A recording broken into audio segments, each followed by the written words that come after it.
with Mass Effect, there is also Mass Effect 2. And so we are moving on into Mass Effect 2. So tonally, right off the bat, quite a departure from the first game. Whereas I always kind of had issues with, let me turn the music on, with the pacing and stuff from the first game. The second one's nice and tight, like, especially if you want it to be. If you don't want to do a lot of like side shit, you get a really nice dynamic and flow with all of the acquisition of your team. There's actually kind of not a lot of main plot if you don't count those acquisition missions or the loyalty missions, right? Because technically the loyalty missions aren't really part of the main story, but they add such nice flavor to the individual characters. It's like, why wouldn't you do them? And then, for example, in the case of like Morden's, it's actually important to the story because it's about, the whole genophage situation. I think that's the one of all the heist missions, that might be the one that has the most impact on the next game, which we'll definitely get into that one. Mm-hmm. But yeah, so let's see. It might be the most impactful of an opening to a game that I've seen in a very long time. The whole thing of, everything seems hunky-dory. You're in the Normandy, just business as usual. Suddenly, a big, giant poop ship coming out of nowhere is shooting at you and, like, starts blowing your ship up, which, to this point, remember, the Normandy is the most badass ship that's ever been created up to this point. It's a work of the hybrid of Turian and human technologies working together, blah, blah, blah. That means nothing. When a big collector ship laser zips through and just tears your ship apart like it's fucking like construction paper, suddenly death. Exactly. It's pretty crazy. And it's so dramatic too, because who would expect your character would die in the first 5 minutes? It's fantastic. It's one of my favorite openings I've ever seen. Yeah. It leaves you at a loss of I don't know what's happening now. Up to this point, your Shepard has almost felt kind of unkillable. Nobody could top Shepard. Shepard's on top of the world. Who could possibly be her equal? Well, this thing easily. It's an amazing villain intro. And also how eerie it is at the moment of death. So the music kind of quiets down. You're just hearing your siphoned off breathing, and then the sound, just the hissing of the air leaking from your suit, and just it really sells the finality that I don't think there's any way out of this situation. I don't think you're you're not going to be in Rush Hour 3. It's not gonna work for you this time the way maybe it worked for people before.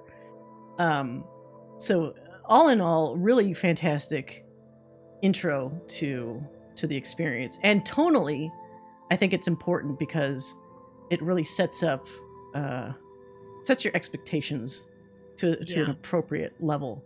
And it allows you to kind of almost do a hard reset on your character. Yeah. Well, literally too. Because you have to. You don't have a choice. But yeah, it's one of the few times where I actually like the main character dying. Mm-hmm. Well, it's also not permanent. That helps, right? Well, sure, but they did it for a reason, and the reason was very good.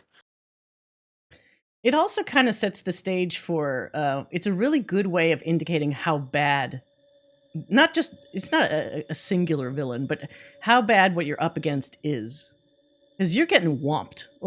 It's not even something where at that level you kind of go toe-to-toe with them. It's you're way out of its league, in terms of what you can handle. Which is a nice reset in that capacity of okay, I natively just understand I'm going to have to do some, the equivalent of a training montage in a movie to get myself up to snuff to take whatever the fuck this is down. Because I can't do it right now, clearly. And the Lazarus Project, just funny because it makes me just think of Lazarus Pit from, like, you know, Ra's al Ghul from Batman. It's interesting in a way, it functionally, because it does work on multiple levels of multiple players. For somebody that, because there are these people that don't play Mass Effect 1 and actually just start with Mass Effect 2, it's good because you are starting from zero again. So you can kind of almost headcanon it like, this is a fresh start. I don't need to have known whatever it is before because I'm like a new person now. I can do new specs into my outfit and my ability set and all this kind of stuff. I can change things up as much as I want. I can apparently change my face and, you know, because everything's been restructured. It's like a brand new day, you know. And so it adds that flexibility depending on what kind of player you are or how invested you were previously with the series, which is smart. Not all games can do that. So I like that a lot. I wonder if Lazarus Project was inspired by the Pit. Well, I mean, I think no, it's mythic, just the Bible. Like, yeah, the Lazarus is like, yeah, exactly. They're all drawing from the same concept of like that rebirth, right? But yeah, I don't know how I would have done it different, honestly. If you want something where you are setting the character at its lowest point and resetting them at the same time, this is a hell of a way to do it. So whoever came up with this in the writer's room, clap. Everybody clap for that character, it's clever. For that person. It's good. It's very good. And it's one of those things that'll make people still talk about it, even when they're talking about the series. It definitely leaves an impression on you. Oh god, even looking at this now. And it's funny too, because whoever this person is, in my case it's Caden, it's usually the romanced person, right? They get the added bonus of survivor's guilt from this. Because first of all, almost everybody fucking died. The second of all, they knowingly, or not, I mean, Shepard tells you to leave, but like, you essentially have to leave your loved one behind. And it's not something, I feel like that kind of seeps through into their anger, like later on, or it's like, they still can't work that out themselves. Right. Whether, I mean, even Liara, like with the Shadow Broker stuff, she still clearly, even if she's not romancing you, has a hard time dealing with the fact that you died and came back and all that stuff, and her hand in that as well. Which it should. Like, that makes sense. Yeah, exactly. I don't think they really talk about it. There might be like a line. I'm kind of surprised Joker doesn't feel more guilty about the whole thing than he actually seems to in the game. Because it's like, you got killed because of him. Because he's stuck around when he should have just gotten into a fucking escape shuttle. Like, I think you can see it even in here. It's like, you work your way all the way through that decrepit, destroyed ship to yank his broken ass, his bonitis ass out of that seat and tell him to get into a pod. And by the time you get into the pod, it's too late because the laser fucks you up. If you had just been able to get in the pod, you wouldn't be in this position, like, at all. And I think, at least as far as I can remember, he only really talks about feeling bad about it, like, loosely, like, once. Well, you don't okay with that. Yeah. I don't, like, really? Seeing Joker be, like, really sincere and guilt-ridden would freak me out. Really? You think so? Yeah, I don't like it. No, I don't want to see that. And I don't want to hear that from Seth Green. Well, he kind of, yeah, as Pam is mentioning, he does kind of mention it in Mass Effect 3 at some point. I do recall that. But at that point, like, there's been so much time that's passed. He's more or less worked himself out of it. He's also not as annoying to me in Mass Effect 3 because, like, he's kind of calmed down a bit. He's a bit more self-reflective. I like him more. When he's too Seth Green, he's a bit too much for me sometimes. Like, I see him less as Joker and more as like, okay, Seth Green really wants he wants to twist up the sarcasm or the jokiness, like in this particular line. And I'm a little too aware of it sometimes. But in 2, it's kind of funny that, I mean, there's so much stuff happening, maybe there just isn't time to see him reflect on this whole scene here. But the Lazarus project is interesting. It's even in sci-fi, it still does feel a little far-fetched. Because if you really burned up on impact, what are they actually finding out of you? You know, like, we just hand wave it because, you know, fantasy, science fiction, you know, element. Whatever. Sure, Space why magic. not? Space magic. Plot armor. Exactly. Once in a while, though, I do think about it, and I think, like, you're like a little pile of gunk. You know, like, what is that to stitch together? What did that look like? It is Wolverine level plot armor. Right, exactly. I still, at the end of the day, I can still suspend disbelief, but it is once in a while I'll think about it and be like, that's pretty fucking crazy. I mean, Jacob even says you were just basically meat and tubes, which is such a visceral way of describing it. Yeah. Thanks. Very visceral. Yeah. It does also make me wonder how much cybernetics are in you, because it is established that this new body definitely has a certain portion. But it might be more than people are realizing, perhaps. You know, like to stitch together whatever goop is stitchable. And then it's even crazier when you flash forward a little bit to Mass Effect 3, and those videos that you see on in the Cerberus headquarters say that you were clinically brain dead for a significant portion of time. Which that, I think, for some reason, that above all else makes me kind of a little harder for me to suspend disbelief, because it's like, how are you bringing that stuff back? Like, if you understand how that works, how are you bringing that person back when there's not technically anything to bring back at that point? That is more space magic. It is almost too much space magic. Yeah, when they keep building it up like that, right? I was thinking about what they... I watch too many medical shows to not have a hard line of like how much disbelief I can suspend. It's true. I love thinking about what they all filled the brain storage with, and to fill in the blank, because you got to put something in there. A comic book about finding Shepard's body says you can't tell what they're... So it was so mangled that they couldn't even tell the gender? That's... Wow. So they didn't find Shepard's pelvis. Or, I guess, upper chest, potentially. Yeah, you're just finding, like, pieces. Ugh, this is disgusting. Did you actually make Planetfall? I thought the collectors scooped you up. No, so I don't think...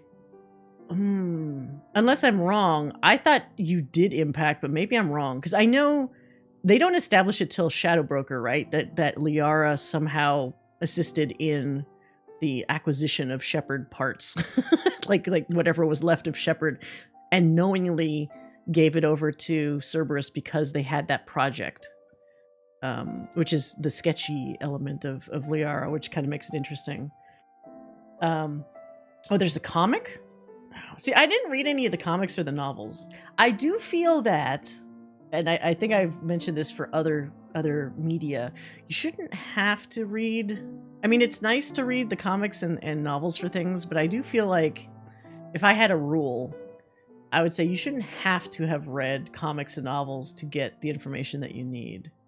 This is how I feel about it, but I understand a lot of people will go that extra step to like just like those people that are big Halo fans that just like read every fucking book and every like non-game material that's available to them.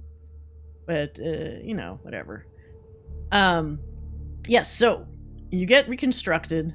You instantly meet Miranda and Jacob, which I gotta say, I do like Miranda. I want that to be clear so it doesn't sound like I'm hating on her. It's not a great first impression for Miranda, because she's at her most stressed out, I guess, you know, considering. And she's kind of like maybe what I would call like the bitchiest that she usually is, you know, because of the situation and circumstances. So it's not a great first meeting. Right? Yeah. Jacob is Jacob. It's like he actually just kind of acts the same as he does later. There's not actually a lot of difference there, honestly. It is funny that they have to remind you at the beginning that he's a biotic, because I always fucking forget that. He's like the lowest tier fucking biotic compared to the other ones. It's always like it doesn't seem like it's always like an afterthought for him that, oh yeah, I'm a biotic. Because it doesn't... There's a lot of stuff about Jacob that feels like an afterthought. It's so weird because all other human biotics, that's a pretty active component of their personality and characterization somewhere, that the biotic aspect. But him, it's like you'd almost think he was just a soldier and not a biotic. Maybe he was for a while. Like maybe they added the biotic component to him like later in the development of the game or something. Like that might explain a lot. Maybe. Heaven help you if you want to read, see, watch all the primary sources of the Nier series. Oh yeah, there's some series where good luck tracking down every little tidbit of lore. I guess at least, I will say for the Mass Effect series, at least it's probably not as hard to access all that stuff if you really want to. You don't have to, like, for example, the mobile games, I guess, have some lore, but not really. It is more of the novels and the comics, which I'm assuming you'd still get in some capacity. Certainly not as bad. Yeah, it's not as bad as Kingdom Hearts. That shit, oh my god. You should get an award, I guess, if you can keep up with all the confusing lore, like, or whatever that stuff is from all the different Kingdom Hearts, man. You just kind of, everything they throw at you, you kind of just have to accept it because you don't have a choice. It's so, oh my god. Yeah. I just instantly remembered how I played the mainline games and I started to look into the other games for Kingdom Hearts, and what I thought I understood about the plot easily kept leaving me. Like I was like, wait a minute, I thought I understood what the hell these like Organization 13 was and all this other shit, and then they just keep adding all these extra characters and I'm like, who the fuck is this? Anyway, that's definitely not the series you want if you want more coherent continuing plot lines, coherent storytelling. Yeah, no, it's not. Great crossovers, but not plot, honestly. I can also talk about Wilson, if I remember. Wilson? Is that in this series? It's Wilson. But yeah, anyway, so beginning of Mass Effect 2, incredibly strong. Also very confusing because Cerberus is such an in-your-face component. And from playing Mass Effect 1, oh, the traitor, the Steve Bloom traitor. He's such a non-entity, though. Like, it's fine. They needed some plot device to establish how you get off of the Cerberus station and how all that shit just goes away. That I'm fine with there being a really dumbass traitor amongst them. A traitor that really didn't think things through very well. Because Miranda really set him in his place very quickly. I don't know where he thought he was going with all that. But yeah, so Cerberus in Mass Effect 1 were just super evil, on the same level pretty much as Exogeny. And if anything, I feel like Exogeny was evil more often and in more places. So I'm sort of surprised that they picked Cerberus of all the places, of all the organizations they could have picked for this. I guess it's a good thing they didn't go with, what's that other humans only group, Terra Firma, because they're even more culty than I think Cerberus is. But they probably just didn't have the tech and the manpower the way that Cerberus does. So you meet Cerberus has the best name. It does. It really does. It's a cool fucking name. And of course, at the head of Cerberus, we can't forget the elusive man, who might be a little bit divisive, I would say, in his presentation. I think he's more effective, honestly, in 2 than in 3. In 3, I feel like they really kind of didn't know what the fuck to do with him. No. But in what did I say in 3? Yeah, in 3 he's just like mustachio twirling bad guy at that point. Just like lost the plot a little bit. But in 2, there is that snippet where it's like, is he bad? He's kind of helping us. He's got a kind of a not a great way with people, but he does get things done and he does have information that's helpful for us. You know? So there's a bit of a gray area for him in 2. He's a villain, but like, is he? Exactly. Like he's doing like things that are overall maybe good, but in like the worst way possible. Right, exactly. In the least ethical way possible. Exactly.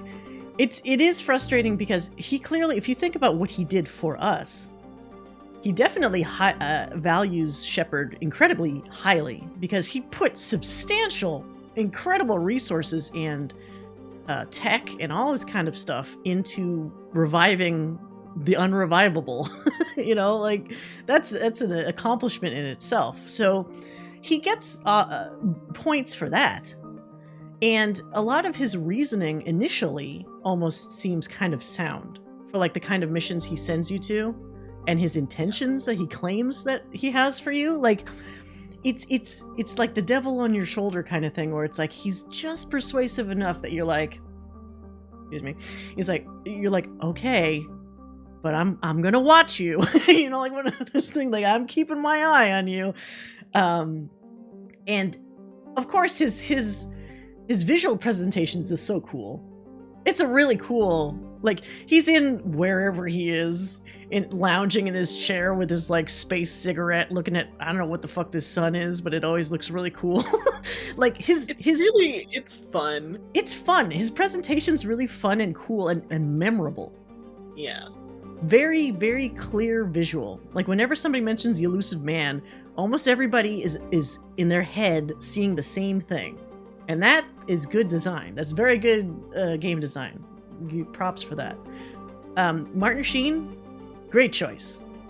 Really good choice. Oh, perfect choice. He was fantastic. Oh yeah. It is a little weird because like I know he's old. So seeing him on like a face like this, that's clearly like, this is kind of Martin Sheen if he was like maybe 40. It's like, okay. a little sometimes he sounds old, you know, but like it's still performed well. So yeah, you kind of overlook that kind of thing. This also looks like they try to make him look kind of sexier. Sometimes it doesn't look that good. He doesn't quite look like this in game. No, this actually looks, I don't know where, I can't remember where I got this from. He kind of looks better. He's a little Bill Pullman looking in the game. Oh yeah, well, because the other thing too is most of the time when you see him, it's like the fucking like Tron version of him or whatever, when you're talking to him, the speaker, like the whatever that device is, right? Yeah. So that kind of affects, I guess, how he looks a little bit. Also, in-game engine, maybe not the best. This might be, I'm not sure if this, sometimes some of these promotional images are like rendered outside of the game, so it looks just better. So that's a possibility. Post Vaseline. Yeah, but so yeah, an interesting, not villain, but also not like friend. And we haven't really had that in the previous game, so it's an interesting addition. It's like, oh, everything's new. You come back to life, you got this frenemy. Yeah, exactly, a frenemy. He was kind of helping you, but you just got to keep an eye on him, because he's always like, you know, peeking in on you, and somehow he knows things that, like, how does he know those things? So there's that. And then of course, along with that, you get the fancy spiffied up version of the Normandy, the SR2 instead of the SR1, which is just all around just better. So that's always fun. But then on top of that, with the Normandy, you get a little add-on, which is Edie. And I like Edie a lot. Edie's great. I don't like the fucking space vagina look that much, but I like Edie as a character. The design, both designs drive me a little up the wall, not in a good way, but as a character, I like her intensely. And she has a really cool character growth arc, whatever, between this and the next game, which is awesome. Which is why I actually ended up using her quite a bit in Mass Effect 3. She's got a lot to say. She's like essentially like the Pinocchio kind of character. She's like, I'm a real girl now, and I get to experience real things and a real boyfriend and real feelings. Yes, okay, Crimson. I know Edie technically is in Mass Effect 1, but we didn't know it was Edie because it was like a rogue AI, and 99% of people, myself included, doesn't remember that until the Cerberus headquarters thing in Mass Effect 3, where we see the videos about like, oh, that was you. You were the rogue AI. Yes, I was, you know. So it's a cool twist. But yeah, so Edie's there. It's an interesting twist on the whole impending recurring plot about synthetics versus organics, because you got the Geth, you've got AI, you've got Reapers, you've got all these synthetics, and how they interact with living beings is kind of always an ongoing, interesting comparison.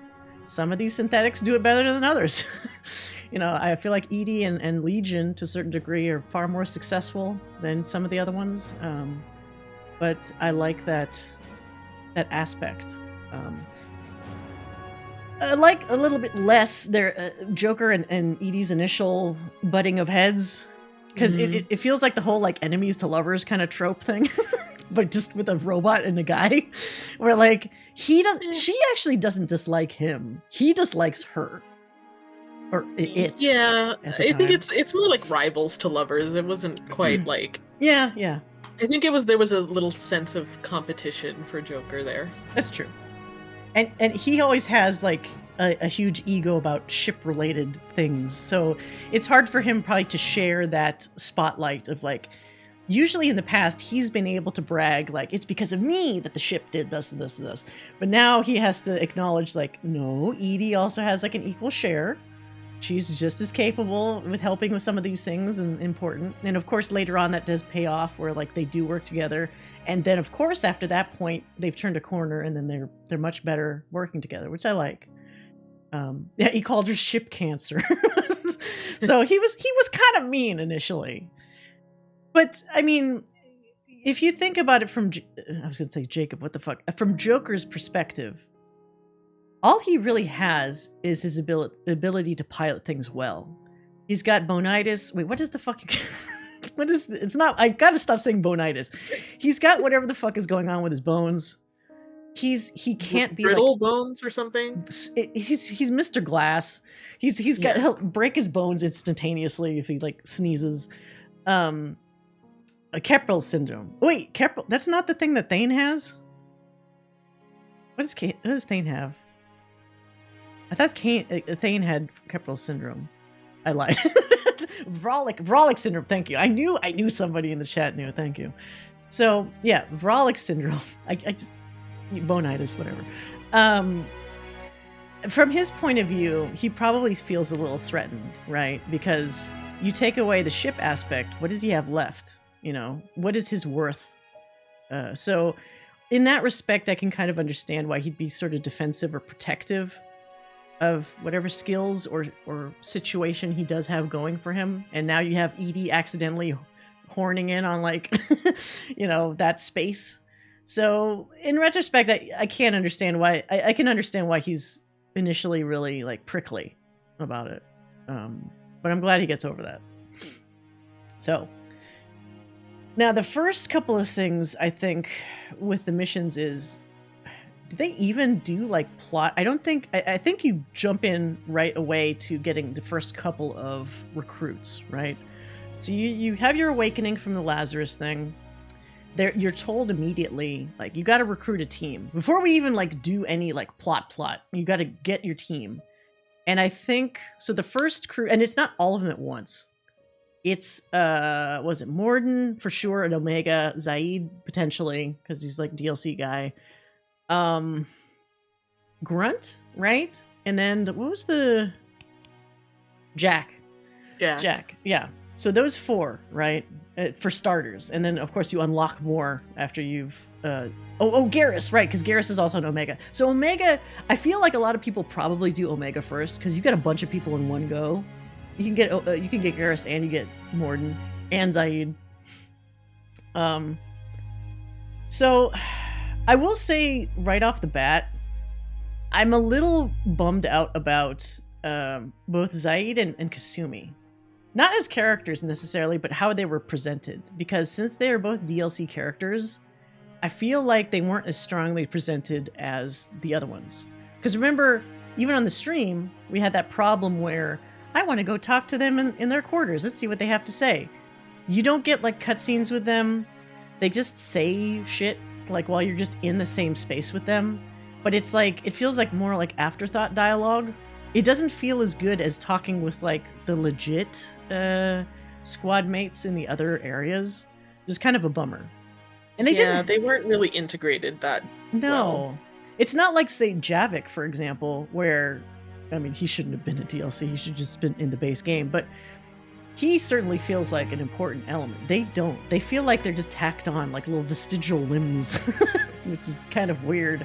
Yeah. Their quests are cool, but like as characters, it's like they don't feel the same connection. And Right. they also don't, you're right, they don't evolve with the story really. No. They stay like in They're limbo. static. Yeah. Yeah. I will say, since we were talking about Zaid first, I think out of the two of them, he fares better because, as we find later, he was one of the founders of the Blue Suns. And so often, sometimes when you come across Blue Sun characters, he actually has things to say to them, which is cool.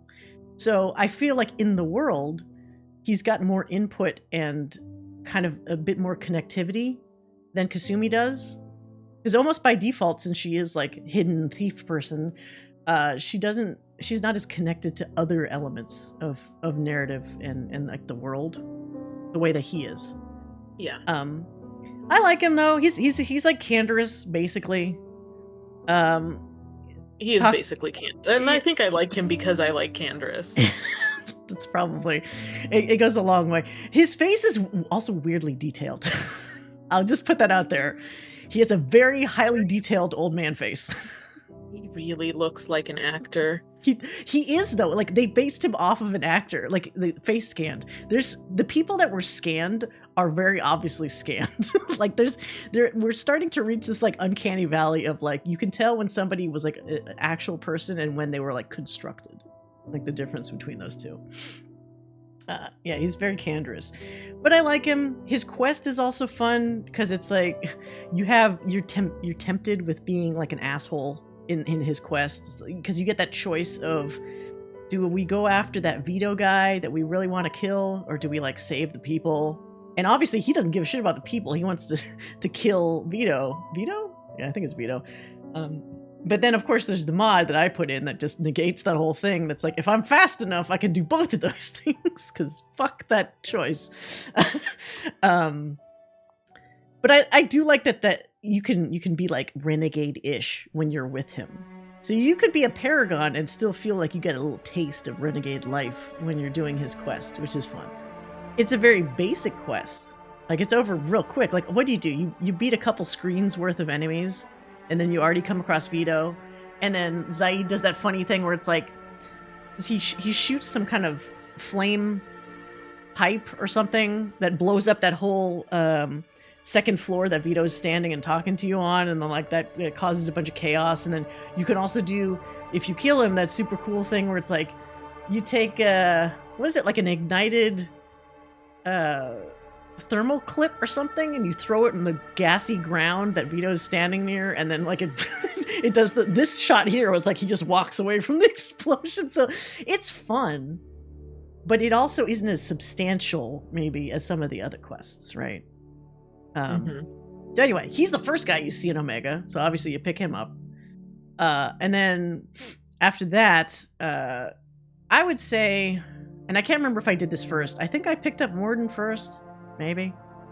He kind of feels like the thing that makes sense to pick up second. So you need a scientist, and he's funny as fuck, because he's so William Shatner. Such a weirdo. He's like alien William Shatner with how he speaks and like stilted and all this. He's weird, but like he's so interesting because he has so many odd elements to him. He is socially odd compared to other Solarians. Other Solarians don't speak as stilted as he does. He has like a weird affectation with how he talks, but you'd think he'd be safe as just some kind of nerdy scientist, but no, he's got STG backing, so it's like he was a fucking killer at some point, a military murderer, effectively, in his past. So it's like he kind of checks all the boxes of capability. Like he's not somebody to be underestimating. And I feel they almost kind of worked with that in his design. Oh, whoops. I still have that. Oh my god. I didn't notice I had the BRB this entire time. I'm not BRB. I'm here. Whoops. Yeah, I didn't even notice. He's the only Solarian that looks like he's gotten one of his little like nodule things like fucked up. I feel like that's a very deliberate character design to show like he's been through some shit. And of course, yes, the checklist. He's had his hand in the genophage, which is a pretty major thing.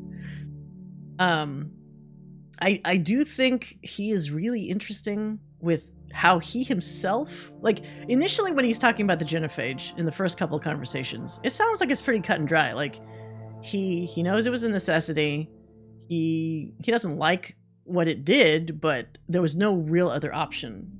As you go through the story, and especially into Mass Effect 3, you can see the beginnings of like cracks in that defense, where he starts to realize like, okay, maybe maybe I was wrong. Maybe this is really bad. Especially when, like, if you play your cards right and you have Eve alive and access to the partial genophage cure that Malin had made and all this other stuff, he has enough pieces that help contribute to breaking down some of that defensive armor that he's made about how he feels about the genophage. And he loves show tunes, which is it's just funny. Very unexpected the first time I played the game, because isn't that so? The song is from HMS Pinafore, right? Yes. And as a kid, this is very unnecessary information, but when I was a little wee child, I was really into musicals, but like old musicals, like fucking South Pacific and all this, like that era stuff. And my parents took me to a live, like it was like a local live performance of HMS Pinafore, and I fucking loved it. I was such a nerd that they had a little thing afterwards where people could like go behind the stage and like say hi to the performers and all that stuff. And from what my mom tells me, I was acting like I was interacting with a fucking movie star, talking to them. So cute. And I was just eating it up. So when he sings the very model of Scientist Solarian, yeah, I was like, what? It's like HMS Pinafore fucking reference in my goddamn video game? What the hell?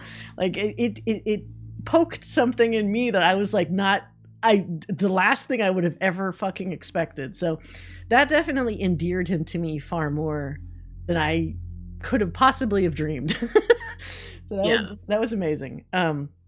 That's a little additional love that I have from that maybe other people don't necessarily have. But he's very capable in a fight, good as a squad mate.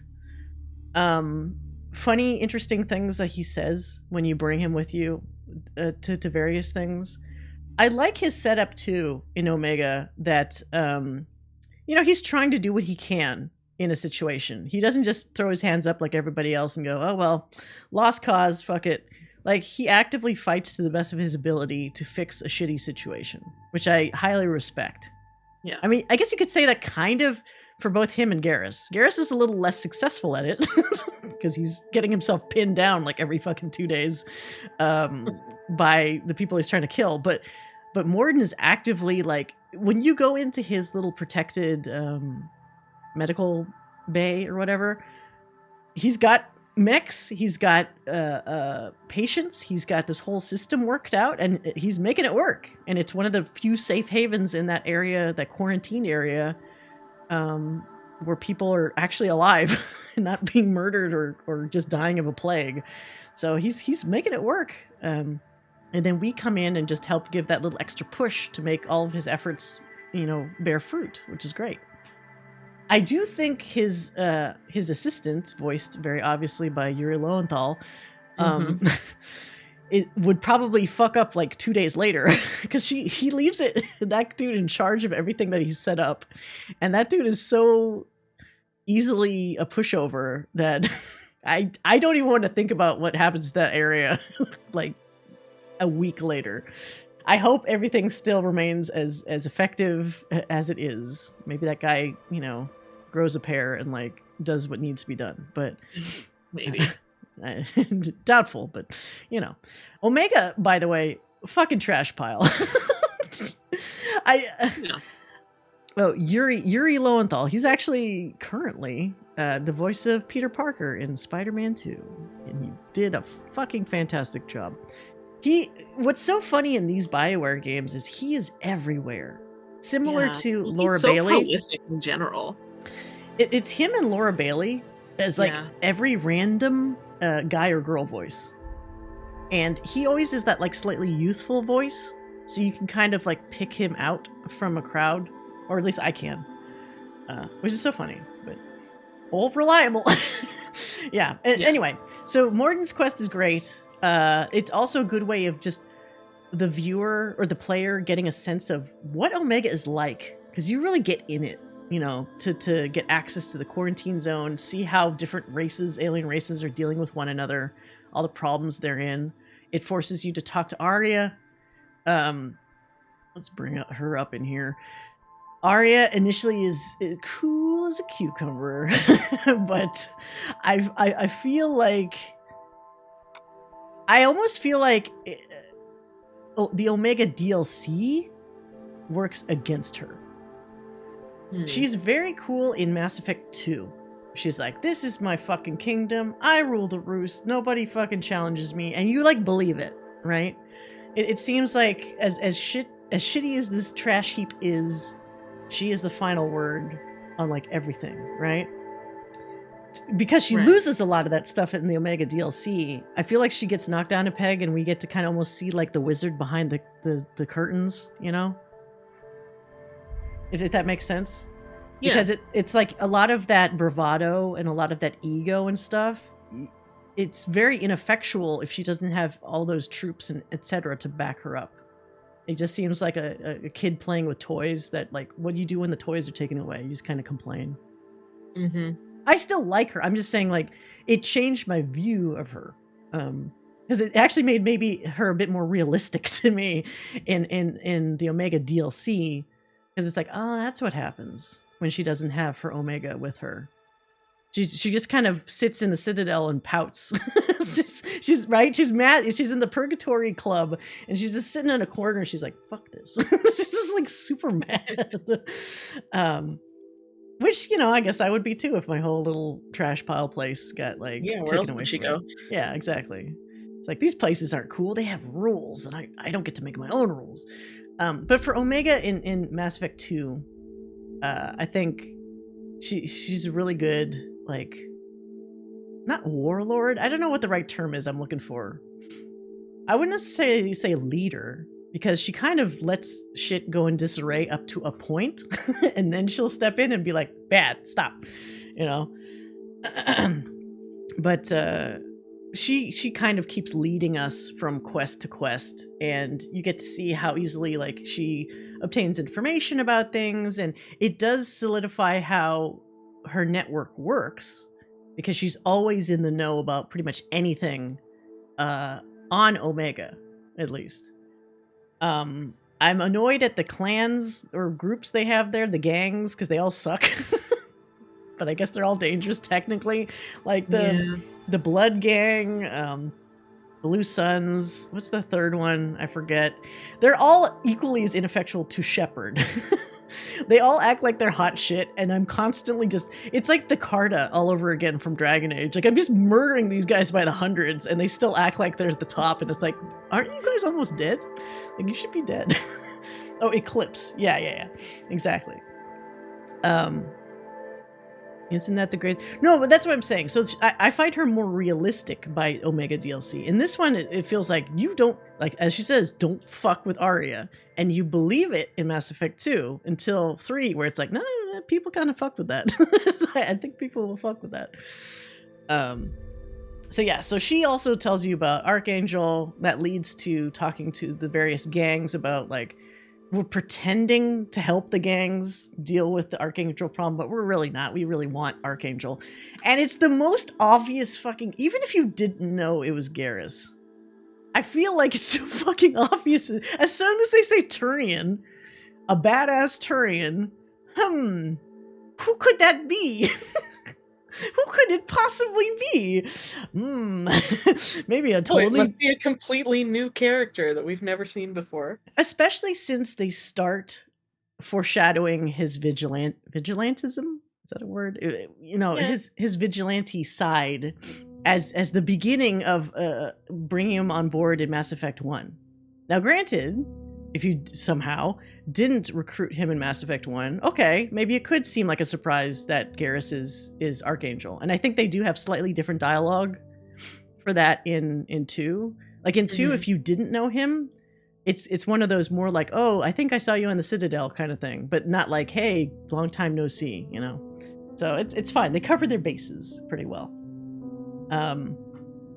So let's shift our gears from Arya, who, by the way, Carrie-Anne Moss, good choice.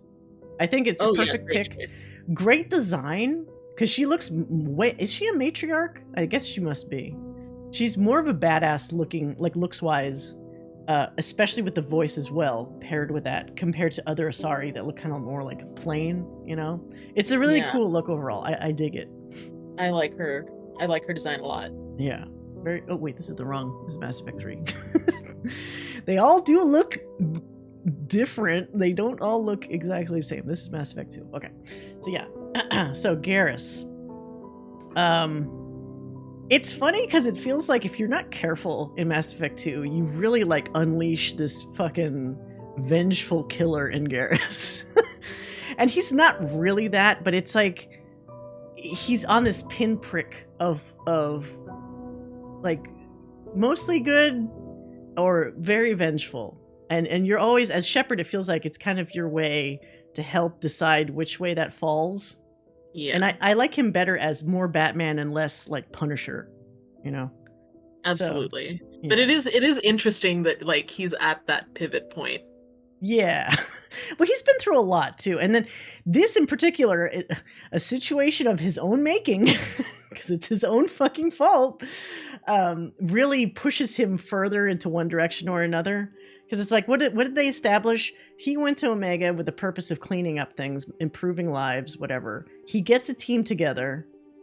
I guess they're effective, at least up to a point. But then Sidonis, or whoever the guy was that ends up being the loyalty quest, fucks all that up. Gets all the other team members killed. So it's just Garrus. So he has intense survivor's guilt, not only for surviving, but he was their leader. So you get that additional like, wow, I really fucked that up. So he gets to stew in some angst all on his own, on his lonesome. He also assumes Shepard's dead, right? So you don't get your little best buddy to come and make you feel all better. And he takes it upon himself in Omega to be like, well, I guess I'm just gonna fucking take care of this shit until I drop. You know, because that's all I can do. Not that he wants to sacrifice himself, but he's basically got himself stuck in a position where it's really just a matter of time with the way that they throw bodies at him before he's either out of ammo, out of energy, out of whatever, and he'll die. Fortunately, we drop in before that happens. And we do it pretty spectacularly too, because there's a couple moments like when you're going through the gangs where it's like you get a good sense of like, what are we up against here? And you're evaluating them and it's like everybody's just a ragtag group of assholes. Like they're not really prepared for this. The only thing that would get them prepared is if that gunship is properly upgraded. And so I would assume most people fuck that Batarian up, that engineer that's like almost done fixing the thing. Or you know, like, you work too hard, you should take a rest or whatever, and you like throw that shit in his back and just like kill him. It's the most renegade thing you could do, but it's kind of necessary. Like I was far and away pretty Paragon in my first run, and I still did it. Because it's like, dude, if I'm picking between you and Garrus, I'm picking Garrus. It's not even, I don't even waste a half second thinking about it. Sorry, like, you're part of a gang. You deserve it. I kind of feel like it's implied that he figures I'll take out a lot of them before I die, but they'll eventually kill me. Yeah, well, that's the thing. I don't think he wants to die there, but it's not a good situation. There's a high likelihood of death. Plus, it's like, where would he go? I don't think he has the resources at this point. He's so spread thin to like do anything about it. If he was smart, I don't think it's that he wanted to die. It's just he just accepted it as an eventuality. Yeah, and that might also be part of him being such a solo guy in general, where it's like it feels like. Yeah, I mean, not that he doesn't have friends, but he always by default seems to want to like take on shit himself. I mean, even think about, well, we get separated from him for a little bit between Mass Effect 2 and 3. And 3, he's like on Palaven. He's taking care of a bunch of shit. He's been turned into like a half leader for like some of the not Garrus Turian troops. Like he's an incredibly independent person, like 90% of the time, and then the other 10% is when somebody wrangles him and says, "Come on, we need your help," and that's usually Shepard. So this does feel like a situation where he might. I don't even know if he considered like asking for help. Really, like it feels like he's just like, this is a situation of my own making. I'm gonna fucking just deal with it because I've gotten a lot of people killed, and I gotta clean up my own mess. I didn't stab the Batarian, but then I felt super guilty when Garrus gets tagged. Yeah, he does get hit by the gunship either way. I don't know if he gets hit worse. I think the only difference from a gameplay perspective is that the gunship has like an extra layer of shields or something, so it's more annoying.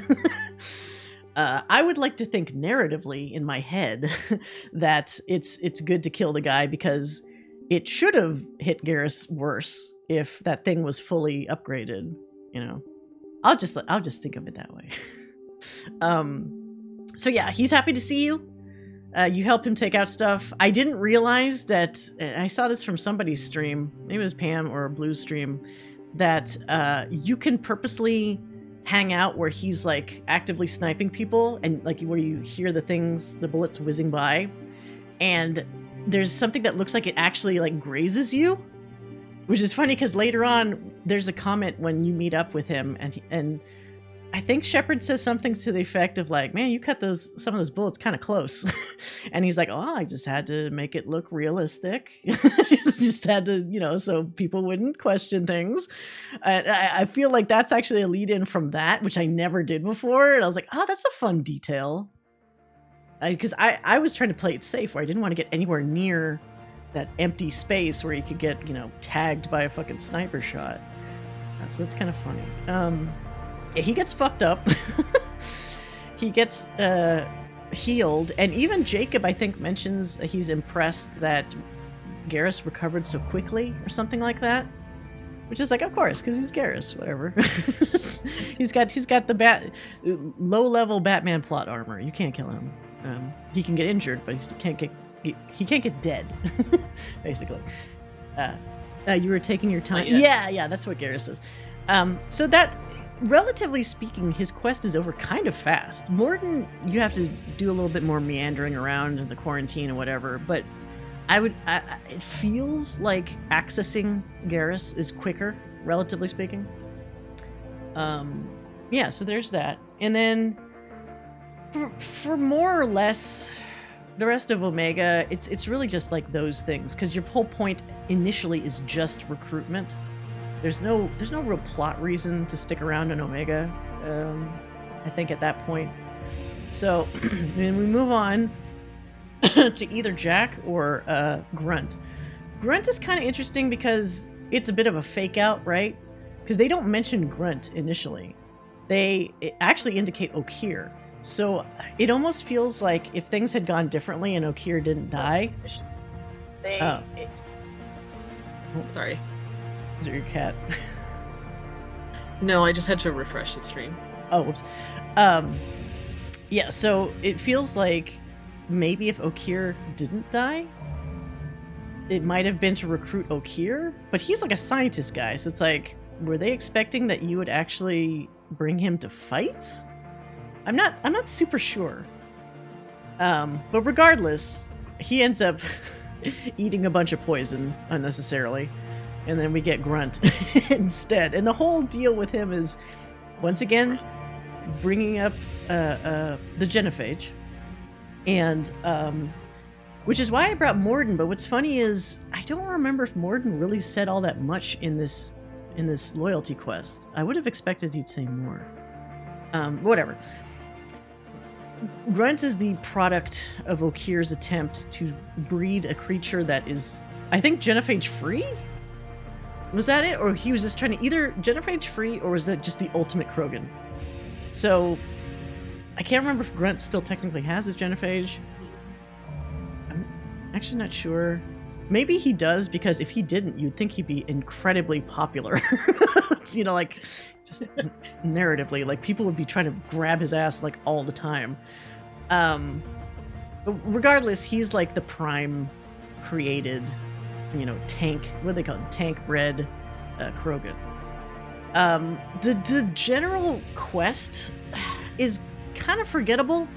It is funny because we bump into her tongue twister name, Rana Thanoptris or whatever, that Asari that was on Vermeer helping Saren, that you could say, okay, just get out of here, don't be bad anymore. And then what does she do but show up with Okeer once again doing genetic modification, which bugged the shit out of me. And so I actually had that mod that lets you just shoot her. So I feel like everybody gets one, like I said earlier, and she got one and she still fucked it up. Yeah, so that's, yeah, thanks for that mod. But just after you bump into her, there's that crazy person that I can't remember her name is, that human that's been working with Okeer. And they had some kind of deal worked out where she would essentially get all like the Okeer, I mean the grunt rejects that weren't like top Krogans, so that she could use she could use them for her own army, I guess. That part is so loose, it's like I don't even it's not even important. Oh, Jared? Was that the one? Anyway, so that part is very forgettable. All you need to know is really that Okeer was making grunt, and then Jared, if that's the name, double crosses Okeer, fills that area that he's in with grunt with like toxic gas, and then for some reason, instead of, I don't know, breaking a window, doing something. Oh Jesus! Hey, hey Raiders. Hey, American Watch, thank you for the raid. Oops, let's pause from our little discussion just so I could give you a shout out.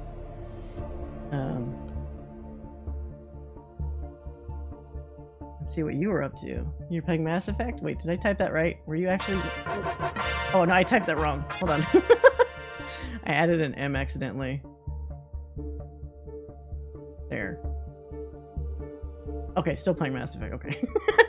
Oh, shit. Thank you, Femma Rivette, for the resubscribe. I appreciate it. Yes, thanks for the raid. Welcome, everybody. We're doing something unusual tonight because we finished the Mass Effect Trilogy.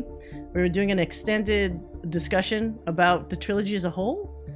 You're welcome to join as we've been talking. We just finished talking about Mass Effect 1. We're in the midst of talking about Mass Effect 2.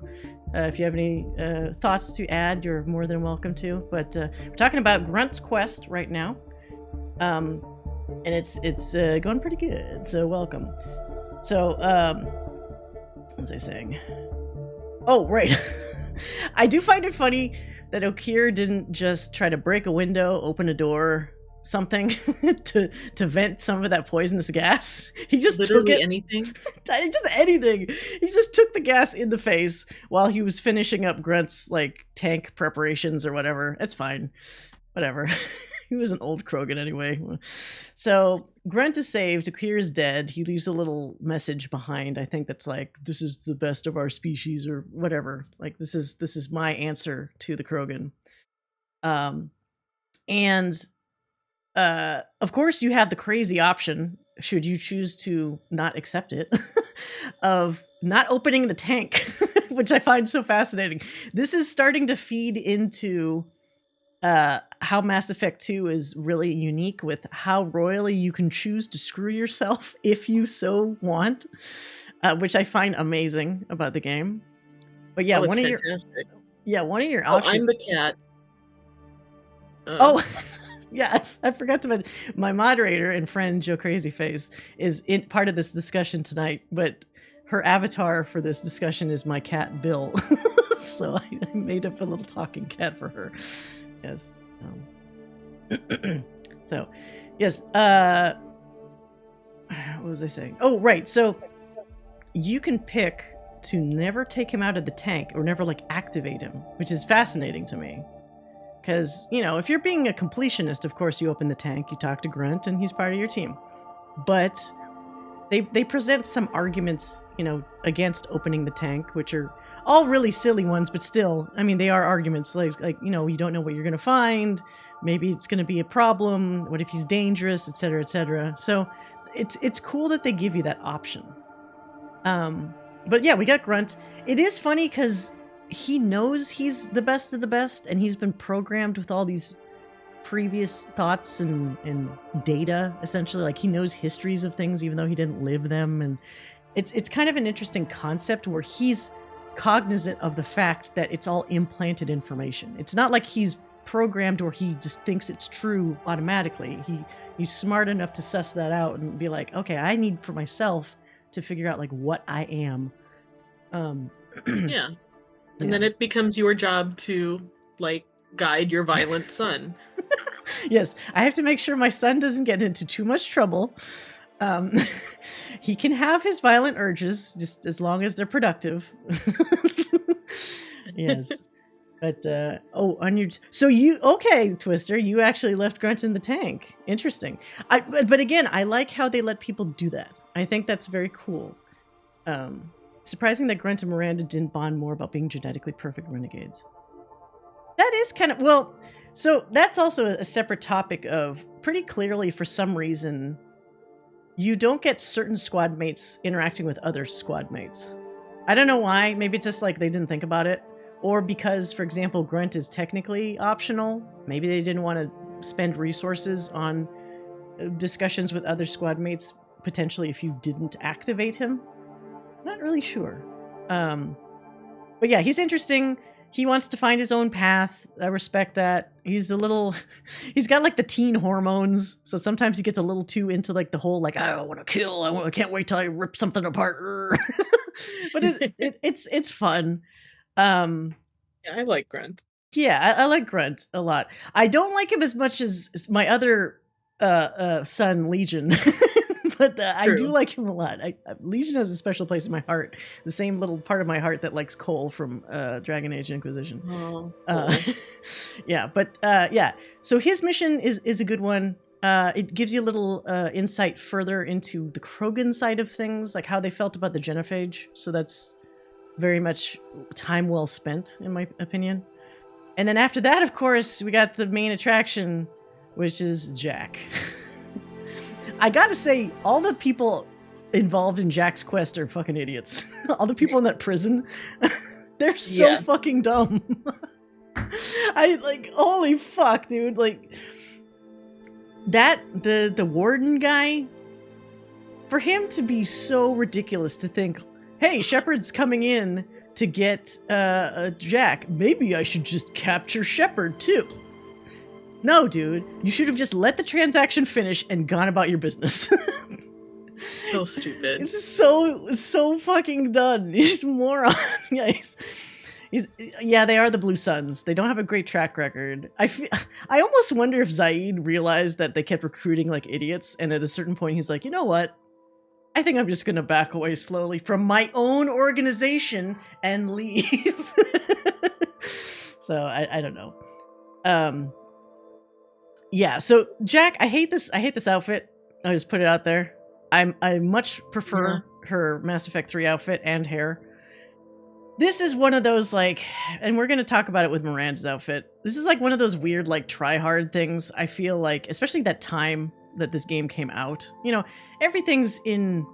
Nothing's made in a vacuum. I feel like things are a product of the era in which they're made, right? And she clearly has, like, a message that they're trying to say, and it's show as much of her skin as possible. And I know they're doing it because it's like, oh, look at her tattoos and look at the stuff that's happened to her. Does it have to be in this, like, belt format?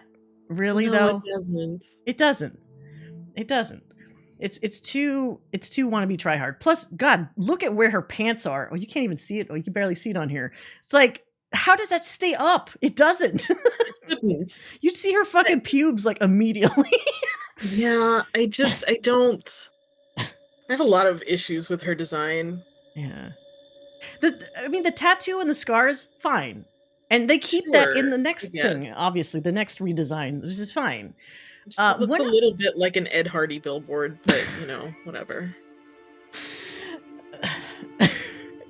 One other thing I will say, and this is something I noticed when I was showing you guys the CG trailer of her when it had come out. This is how she looks in the CG trailer, and I think she actually looks way better here. I don't know why they didn't keep like more of this face instead of this one. They look like two different people. Like they have thick lipstick. Yeah, they have the little ear guard and the head, whatever this tattoo is on her scalp or whatever. But I feel like I like the look of this one so much more. I also feel like, are they different like ethnicities? Because like this just looks like a white lady. This looks like either Latina or like maybe like mixed, like black and something. Maybe I don't know. Different all around, which is unusual. But that's just my take on it. But yeah, so Jack, bit of a heavy topic. I mean, even more so when we do her loyalty quest later on, right? All we know in this particular quest is that she's a super high-powered biotic. She's fucking crazy, and that's why they put her in some like cold freeze, cold storage, whatever. What's funny is when you go through the prison, everybody's just abusing all the prisoners constantly. Some that maybe deserve it, but like most of them feel like what are you getting out of this torture? It's not doing anything. It's just for your sadistic enjoyment. And we don't even get that far into the prison when we're supposed to be picking her up, where the warden gets it into his stupid head that, oh, it's a real smart idea if we just lock Shepard and her crew in this one big room and say, no, now you're going to be part of our fucking menagerie of prisoners and go to the highest bidder, because that will surely work. It doesn't. Spoilers. And we basically murder everybody in there. Plus, Jack, I can't remember. Do we actually free Jack, or does she just get out? It's one or the other. Ultimately, it's the same result. But she gets out. She's wreaking havoc on her own. We have a pretty easy showdown with the warden. Oh, you free her? Okay. Yeah, so we free her. She reactivates really fucking fast. Everything goes to hell. I think pretty much everybody is murdered in that prison. I mean, the prisoner, like the officers at least. What's funny is we really don't care about any of the prisoners, do we? Because we kill everybody, we pick her up, and then we leave. I don't even know if we like do anything about the leftover situation there. It's like Shepard just goes, fuck it, not my problem. Or she does the Tobey Maguire. There could be so many. There's so many other people there who were just like kidnapped. Yeah, because keep in mind, it's revealed that the warden, it's not just like bad people only. It's almost like some people being held hostage, and like reverse hostage as well. So it's some people that are so dangerous that it's like, you better pay us to keep the person here, or we're just going to let them free and they're going to go back to your planet. Or other people that we are holding hostage via money, where it's, if you want them back, you pay us. So it's all around not great. But we just kind of fuck off and say, okay, cool, we got, crazy biotic lady. Yeah, please step in so I can sell you. Thanks for your food. Yeah, he just expected that we were going to be cool with being sold, which is so ridiculous.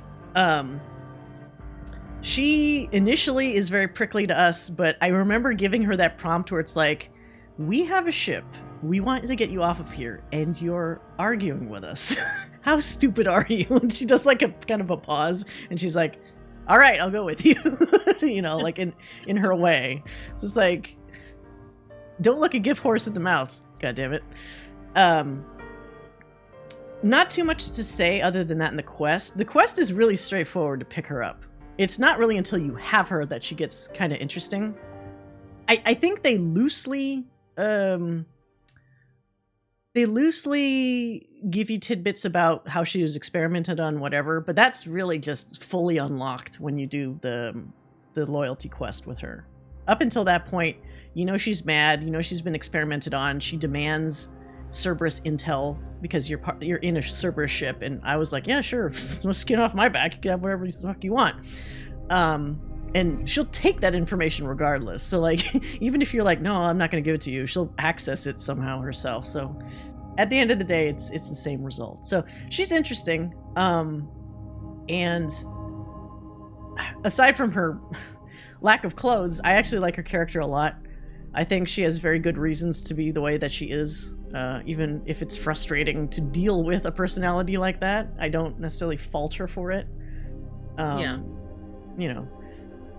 And, oh, you know what? Speaking of her, because she gets into so many arguments with her, let's talk about Miranda while we're on the topic. Oh, Another Miranda. outfit I don't really like, because it's like, what the fuck is going on here? Painted on clothing, very unrealistic, but whatever. It's just, again, a product of another time. So Miranda, once again, I think she might be one of the few examples where her face is the voice actress's face, because she's Yvonne Strahovski. So she looks like Miranda for the most part. I feel like she is much prettier than Miranda, actually. And I believe that there's mods to make her closer looking to Yvonne Strahovski. So there's that. Because it's also Yvonne Strahovski is like blonde or something in real life. She's not like a brunette. Yeah. So there's a mod to make her actually look like that. Yeah, she's literally gift wrapped. Oh man, it bums me out. Yeah. Yes. What bums me out more is that why the fuck is she wearing this outfit in Mass Effect 3 after all she's been through with Cerberus? The first thing I will do is get a different outfit. It doesn't matter that she just takes the fucking... Like, okay, at the very least you take the Cerberus shit off of your little boob right here. That's fine. But also get this off! Like, just get a new outfit. Like, cut your ties completely. What the hell? She was meant just to be any blonde. New outfit. Honestly, if they had just, like, recolored it, it would have made more sense. Yeah, exactly. So yeah. Kind of a rough initial first impression. She's probably at the max bitchiness factor when you first meet her, but again, understandable. Cerberus shit is blowing up around her. A lot of her project squad and whatever getting killed by robots. It's a very stressful time. I usually try to give her benefit of the doubt. Even though it's irritating. Like, I'll be mad at her, and then I'll take a breath and be like, all right, I get it. I'm still irritated, but I get it. And she kind of has that cool, abrasive exterior for a bit, until you kind of break her down a little bit, from talking with her more, loyalty quest, getting to know her a little bit better. Because she always, she's one of these characters that definitely has to protect herself a lot. It feels like she's been through a lot, and you find out with her backstory, she definitely has, being genetically created, specifically by her father, going through a lot of hiding, escaping, worrying about a sister that's in the same situation. Not a great upbringing, right?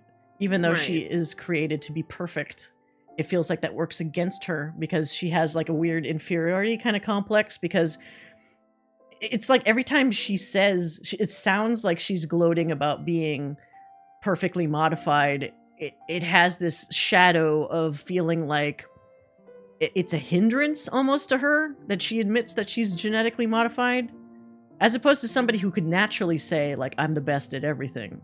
It's like, well, I was crafted to be the best. So does that make you less special because you're crafted, as opposed to just being natural enhancements or whatever?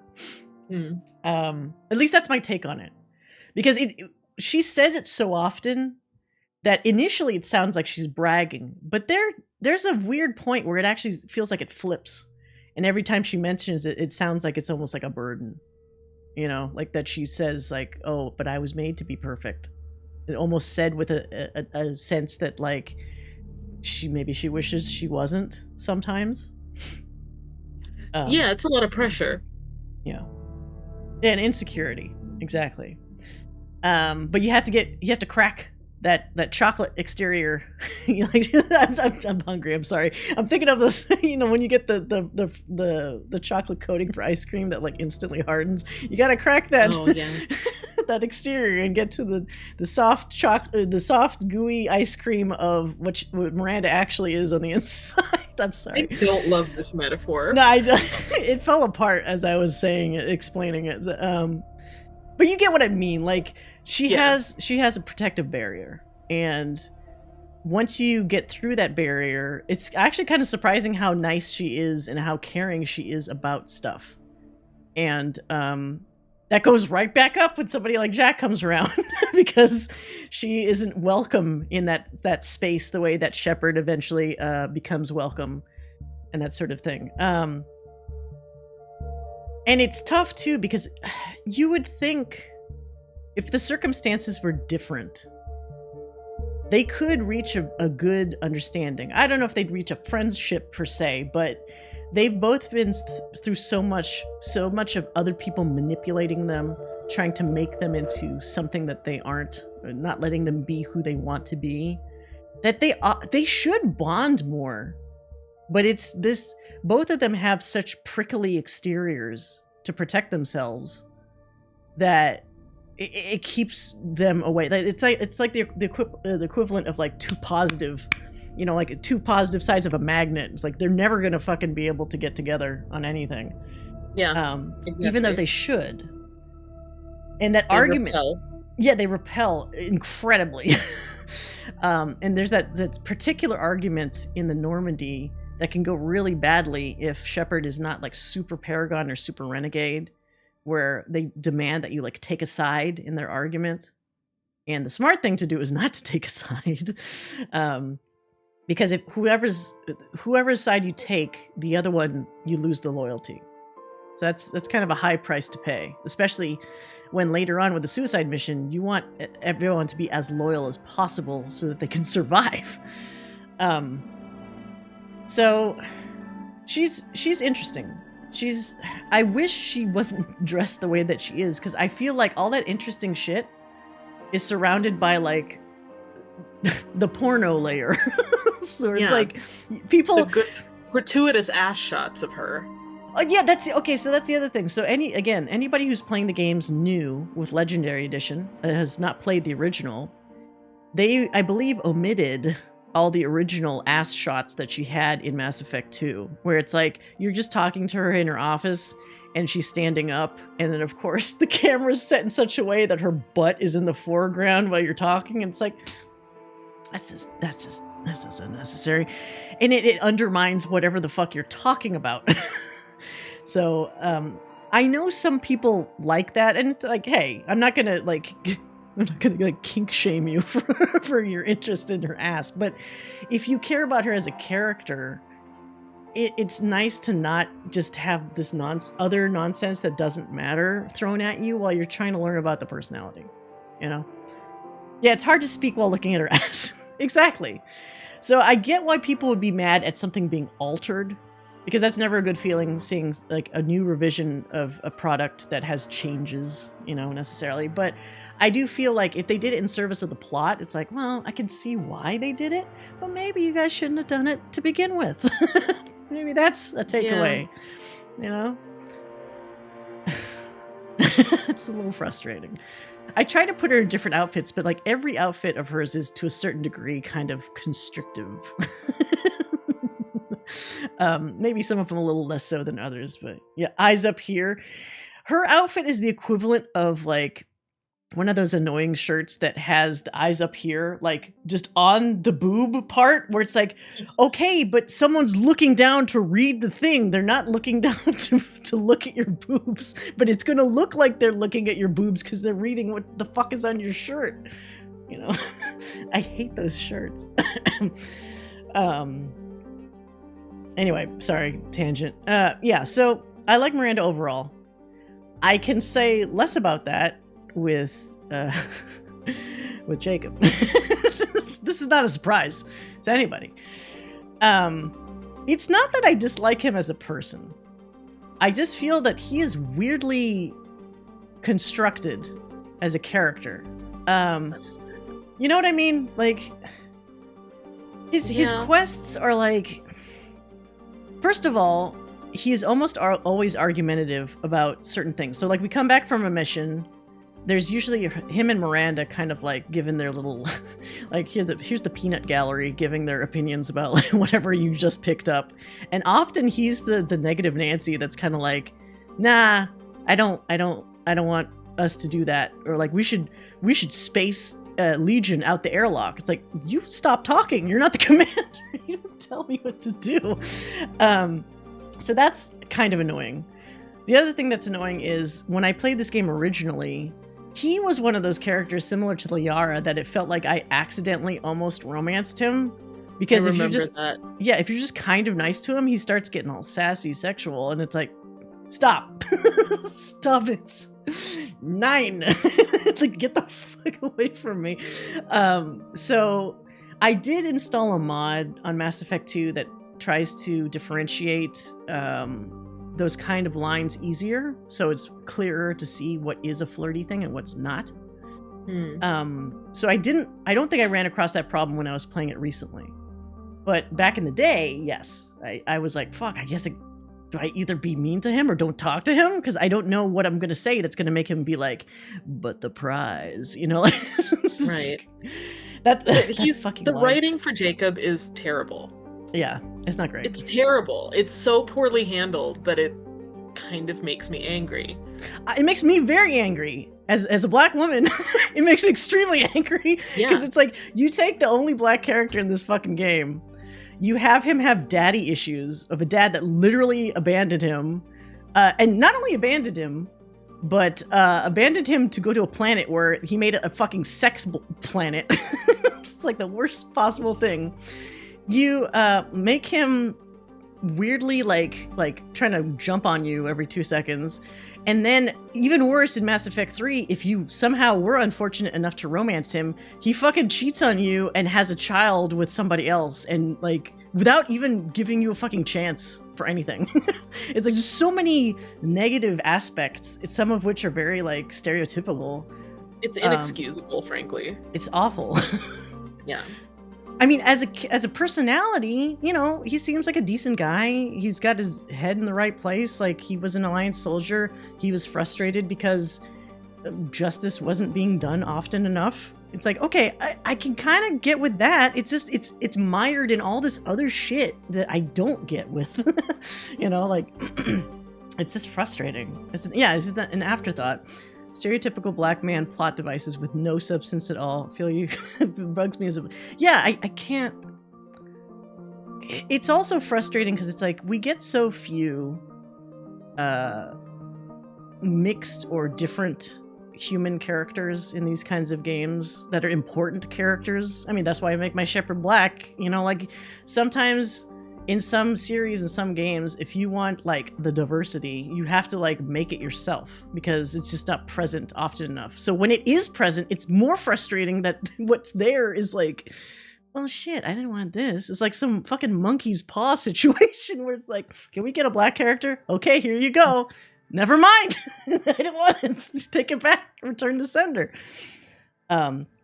I don't know if it's true or not, but I read somewhere that Jacob's original writer didn't work on Mass Effect 3 at all. Oh, if true, the cheating thing was done by a new writer. Mac Walters? Question? I don't know. Yeah, it's frustrating. I would normally find him okay, but there's too many things that are just, no, no, don't like it. We haven't even talked about the fucking... loyalty things. Holy shit. But yeah, so okay, moving on.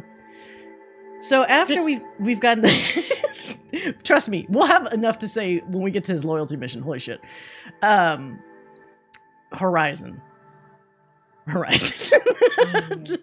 Here we fucking go.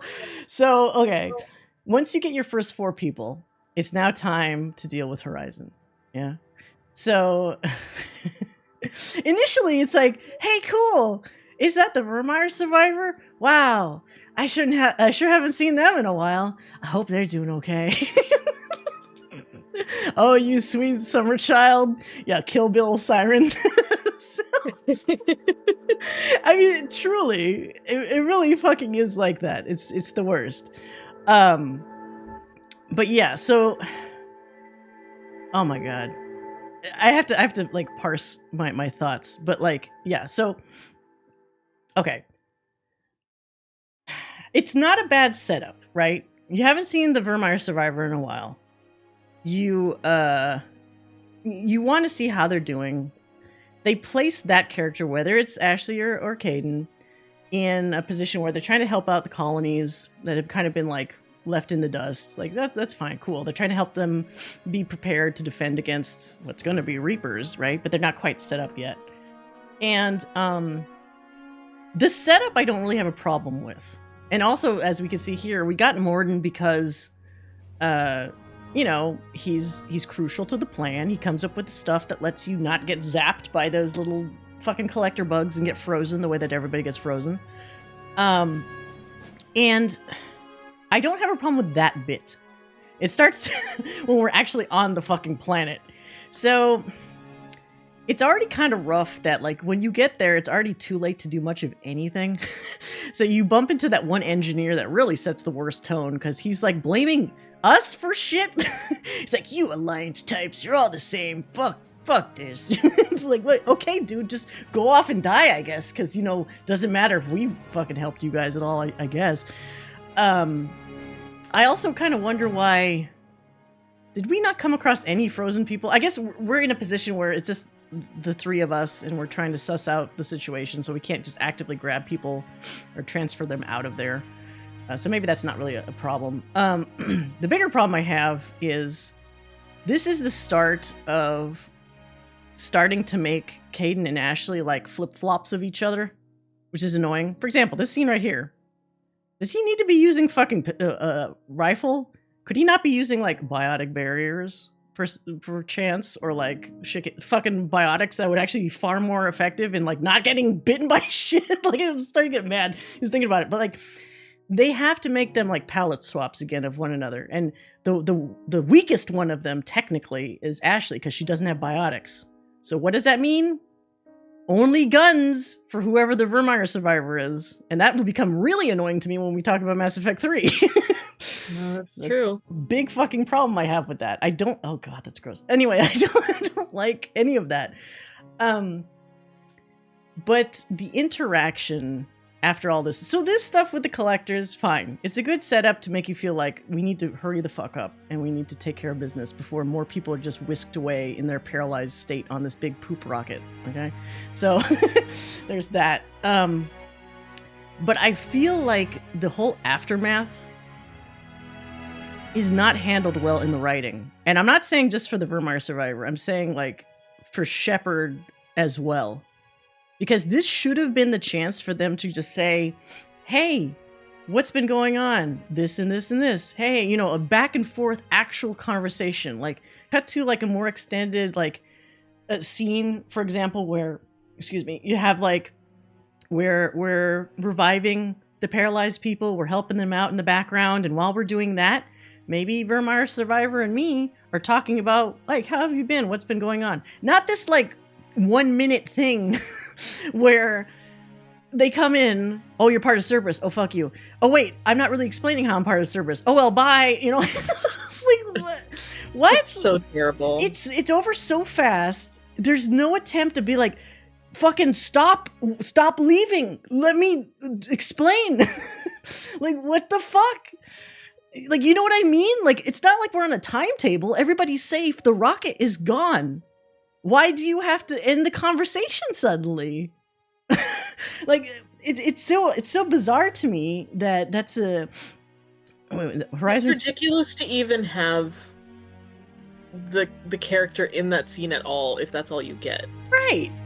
Why should they even be there? Maybe just have somebody else there. I mean, the scenario can still exist where, okay, Horizon's a place, the collectors come, they start fucking up stuff. I can't hear you over the Cerberus war crimes. That's what it is. You gotta go. It's like, what? No. You have somewhere to be suddenly? Like, what the fuck? It's a more mind-boggling the more you think about it. Like, initially it's just, oh, I'm just kind of mad. But I'll get madder when I think about, like, how unnecessary so much of that element is there. Yeah. Granted, so, like, I always have to tell myself, we are the player, or we're the viewer. So even compared to Shepard, we're often privy to a lot of information that the characters on the ground are not privy to. So the initial thing, Because most people just get mad, just straight up mad at the Vermeer survivor in Horizon. Like, fuck you, okay, whatever. You're dead to me. You know, and then that end of the story. But I tried to see it from a point of view of they aren't privy to any information you have about the Elusive Man, about Cerberus, about how you were brought back to life, about what you've been doing even, because it seems like all that information is locked up tight somewhere else that they don't have clearance for, you know, to access. All they know is that you're not dead because you've been running around the Citadel and doing all kinds of other shit. Also, to be fair, we didn't really attempt to track. We've been tracking all these other people down, but we didn't try to track them down at all at any point. Which is, I mean, a little weird. But ignoring that, they don't know any of this stuff. They know essentially what we knew about Cerberus from Mass Effect 1. In Mass Effect 1, they were all assholes. There was no good Cerberus in Mass Effect 1. So that would immediately put somebody on guard. Not to mention, if this is a conditional, if the Vermeer survivor knew that you essentially burned up on impact, you know, from going from space to Earth or planet, you know, like falling from there, they would correctly probably assume that you were super dead. So when you have somebody running around afterwards, my guess would be clone, just because it's like, how would you reconstruct somebody like that, right? Like not knowing what the Lazarus Project could actually do. So it's not a great situation for somebody to be trusting. However, that's what the extended conversation should have been about. You don't just say... They don't even talk to you like they think you're a clone. Yeah, they say they don't know what... fuck, actually, let me see if I can fast forward this to the discussion, perhaps. It's like, you're with Cerberus, and it's like, what does that mean? So there's like I think there's like an implication of like them assuming the worst, but it's like, oh, it's this Praetorium. I hate this fucking thing in multiplayer, by the way. This thing is so annoying. Ugh. It's really hard to kill compared to even like Banshees and shit. All right, so yeah. So you get the little hug. It was just fine, which is funny because Garrus is just off to the side feeling awkward. But yeah, everything is too shortened. Their reaction to you saying you're part of Cerberus, your reaction to them about that, and then just the finish up. Like, then they just say, no, I don't want it. just fucking leave. But it also doesn't help that... So in this particular case here, it's like Caden's pouring his heart out to you. Like, I loved you. Like, I thinking you were dead, like, fucking kill me. You didn't... Yeah, why didn't you contact me? Why didn't you let me know you were alive? That part I wish I could be like, well, yeah, that was kind of on me. Because, like, I was just running around all over the place. I probably... If you were romantically involved, wouldn't you want to talk to the person that you loved? Maybe? I don't know. Just a thought. That's honestly kind of a breaking point for me with the Caden romance. Oh, with the why didn't you contact me? Well, not just that, but like, because Shepard is busy. Frankly, like, she's busy getting resurrected and all of that. But Caden really seemed like really, really deeply in love with Shepard. So like, yeah.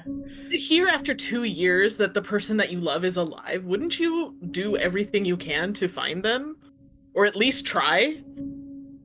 Yeah, so that part, they don't make it clear. So as Twister's saying, you can ask Anderson, but you don't get contact info. So it's like the game doesn't let either of you contact one another. Which is like, it creates like these narrative blockages. So even if you wanted to toss him a note, I guess, and be like, hey, it's me. You know, even if you're friends or something. Yeah. It doesn't...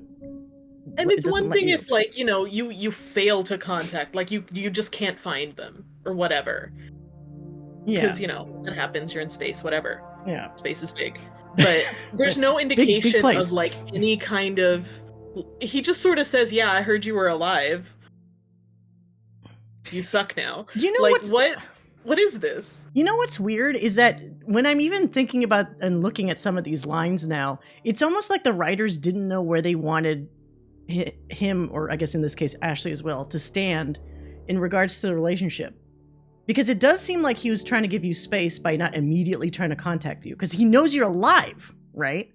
But then he doesn't do anything, so maybe he thinks like, oh, she must have important things to do, I guess. But then in the same token, or in the same breath, he also says like, I love you, why didn't you do anything? So it's like, is somebody manic or like split personality or some shit? Like, you're saying like two different approaches to something, but it's the same character. So it's like, which one is it? Either you gave the person space because you trusted them, or you should have tried to have been like, if he had said something about like, I tried to find you, I tried to, like, if he had actually sounded like he made the effort, that would probably make me feel differently about it. But this one just says like, I heard you were alive. What? Like, I heard it. Okay, and so did you try to send me a note? No. Well, I don't know what to tell you then. And even with Shepard, you can tell him that you were clinically dead or whatever, and you're brought back to life and all this kind of stuff, but it's all so briefly mentioned. There's not the necessary details that would help. It's so clunky. The dialogue is so clunky that you're left to assume so many things, and it's never really properly resolved. Here's where he says, Anderson stonewalled me, but there were rumors you weren't dead, that you were working for the enemy. So maybe he wasn't entirely sure you actually were alive. So he's listening to like fucking tabloids or something, going like, what is going on here? I don't know. It's a rough scene. There's so much miscommunication on both of these sides. But it leaves you feeling really dissatisfied. And unfortunately, when you're being left dissatisfied in a game where you have a bunch of new options, you know what's going to happen next for a lot of people. They're going to say, well, fuck that. You do admittedly get the letter later on where finally he kind of explains like what the hell was going on for him during that stuff. But I kind of wonder for some people if that's like too late. Not to mention the fact that even when you get that information, you don't get any opportunity as Shepard to like reply or respond to any of that. It's like, as I mentioned to someone, it's like, it's so shitty because it's like you left him on read or read. like he sends you this note where he pours his heart out to you about like fuck, dude, like I was going through all this stuff during the 2 years. I just needed to understand what's happening. Maybe after this we can kind of figure things out, I guess. And then Shepard's like, yeah, cool. Like, I'm not gonna respond to any. She couldn't at least send a message. It's like, yeah, maybe we should talk. Even something just as short as that. Like, not even that. And I don't know. I'm too petty. I would have left him on red anyway. I mean, I guess it's the kind of person I am. I always leave that slight opening where it's like, look, I make mistakes too. So I never want to totally shut somebody out unless they really fuck up. But like, that happens occasionally. But I want to give people a chance to like clear the air if there's still that chance. And I know somebody's going to argue like, well, there's a lot going on for Shepard during this whole thing. Sure, I get that. But I also clearly have enough time to be reading emails. So I think I would have enough time to at least write a fucking like 2-sentence thing back to somebody. You know, like I'm not that, I can't be that petty. Like I would have to at least respond in some capacity to feel like, okay, I handled that. Because otherwise to me, that would feel intensely shitty to me if I was Shepard. Where it's like, if somebody makes the effort to write a serious statement, even if I'm not necessarily into them anymore, I think they deserve some kind of answer. Just personally. I know everyone's going to be different, but that's just how this is how I feel about it. But I do think overall, I would totally rework that entire fucking scene. Yes. As I said, like, good. Yeah, what they should have done is have an extended conversation, do something where it shows at least the aftermath of people getting kind of revived, resuscitated, whatever in the background. So it allows for time where it feels like, okay, we have a minute to breathe while the rest of our forces are helping people. How about you and I just sit down over here in one of these many tables and just like talk. Right? Wait, was Ashley suicidal? What? How is Ashley? I don't actually know what Ashley says in her Horizon thing. I doubt she would be. But yeah, I don't know. I think it's still a sticking point for me and practically, I guess, everybody else that cared even one iota about that, the Vermeer survivor. We're not going to talk about the Paragon option for romance Shepard being, it's been a long time, Caden. How have you been? No, but that's what I'm saying. Shepard's dialogue varies from kind of starts explaining to doesn't deal with an explanation at all. That's the worst one. She's like, it's also the way she delivers the line, which is like, Caden, it's been too long. How you been? Like, what? Why do you have that so tone? Weird. The tone of it is just all over the place. It's nuts. It's insane. And it makes me insane just thinking about like how somebody thought that was a very sensible way for Shepard to behave, you know. I think what that is, and this is a problem because there's so many different avenues that Shepard could be going through. They probably tried to find some generic middle of the road option, or they thought that was one, and it just reads really wrong if there's any relationship you had with that character. You know, like if you're this cavalier, like, oh yeah, cool, how you doing? That might work for one possible outcome, but if you had a romance with him or you liked the character at all or whatever, they deserve more than that fucking reaction. Because then all that does is spur the other person, is spur Caden or Ashley to getting mad. It only serves to make them mad because they're like, how have you been? What the fuck are you talking? Like, that's when they start getting more angry back at you about the situation. It makes me feel like this interaction, like not the whole scene, but like this interaction was maybe a later addition in the process. Maybe. Where they're like, oh, we need to shoehorn the Vermeer survivor somewhere. Let's put them here. And it's like, if you had romanced them, it should have been a longer conversation. Like, absolutely, the romance should have unlocked an extra dialogue scene or something. Wait, she doesn't outright say it, but during her reunion with Romance Shepard, she says, I almost, and stops herself because it's too painful for her to continue that sentence?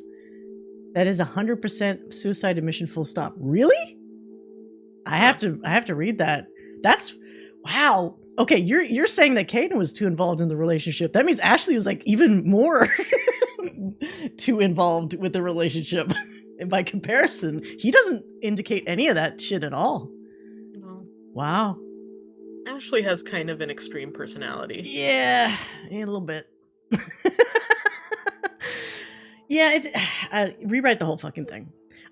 That's one of those things where it's like, again, I have all these fic ideas that I never end up writing, but I distinctly, who knows, I might do it now that we've finished the trilogy. I want to write a fix-it fic that starts at Horizon and like fixes everything. Where, yes, maybe they can't work out the shit on Horizon, but somebody actually gets both of them. Like, I wanted something where, say they can't work things out quite right, and then they leave on Horizon, but not this way. And then later, maybe, because Anderson's kind of the go-between, I would think. So Shepard tells Anderson, hey, can you get Caden to come to Citadel? Don't tell him what it's about, because maybe he won't, he might not appear. Tell him it's for something, whatever. He'll go to you, he'll talk to you. And then when he's there, Shepard shows up. Okay, you're locked in. Anderson, as the true dad, says, okay, you guys work this shit out now. And then he just leaves and then forces them to actually like talk about shit, which would be more productive. And then who knows, from that point, like, if he has enough time one-on-one with Shepard, just talk and not be distracted by all this other bullshit that's going on. He's a reasonable dude. I feel like you could convince Caden, like, look, trial run. Come with me, see how things are. See how I have like very few, if any, fucking Cerberus people on this crew, what we're trying to accomplish. And then I have this little fucking side story of like, I honestly feel like Jack and Caden would get along pretty fucking well. if they met for more than like a minute. So that's that would be like a little fun side plot of them, like, I don't know. There's that lower level where not Jack, Vega likes to spar for fun. Have the two of them fucking spar with biotics down there. That'd be a great scene. I want to see that fucking shit. Anyway, Yeah. in my head, I have a way to fix it. I'm telling you. But in this game, there's no fucking way to fix this shit. So, unfortunately, Horizon's gone. But you're right. There's when you look at plot points that aren't either loyalty missions or recruitment missions, there's very few, if any, main plot missions to put the Vermeer survivor. So I think they really are kind of squished into a corner where somebody said, well, fuck, if we're going to have them show up, it probably has to be here. Because if I'm looking at like all the other like plot related events, we're already going to, what was it, the collector's ship? He's definitely not going to be there. There's the Geth shit with Legion, can't be there. Like, there's no normal place that we go to that's part of the main plot where you would have just the Vermeer survivor hanging out. You know? So you're kind of trapped a little bit with Horizon as like the place. Would she not find him too military? Oh, you're talking about Jack and Caden? if I'm following my little fanfic idea, I think initially she would. My headcanon is that she would call him a Boy Scout, because, you know, Boy Scout. But I think if she knew his background as an L2 and all the bullshit that happened, I think she would. They could find common ground. L2, that's cute. No, I would have her say, well, L2, I didn't know there was one of those still alive. I thought all your heads exploded at some point or something. You know, like, you hear about the horror stories of people that have L2 implants. So who knows? That could be something that would actually maybe impress her a little bit, because I could see that. There's not a good track record for L2 implants. So for Jack, of all people, that could be the icebreaker that makes them get along. And she's like, well, show me what you got, L2. And then, or Mr. Boy Scout. And then Caden's like, all right, you know, and then you see what happens. She would certainly get along better with him than Miranda. Definitely. Comparing, you know, on the ship biotics. But yeah, so building upon that, we still have a couple other team building things to do that open up after Horizon, right? So then we get Samara, which is pretty interesting. We get Thane, which I need to ask your opinion on Thane. And then, of course, we get Tally, which is a wonderful, you know, reunion with her. I think those are the only other ones, because then we get Legion separately in like a main mission thing, right? So, I can't remember the order in which I did it. I'm pretty sure we got Samara first. And with her, there's a host of really interesting new lore that's presented, about Justicars, matriarchs, etc. in Asari culture. That I don't think they mentioned Justicars at all in Mass Effect 1, right? Or at least I don't remember that. Maybe not. Probably. I'm not great with some of the like behind the scenes lore, but yeah, so she has her thing where she's trying to track down that criminal. She's been having trouble with it. She's gonna tear the place apart physically if she can't get what she wants.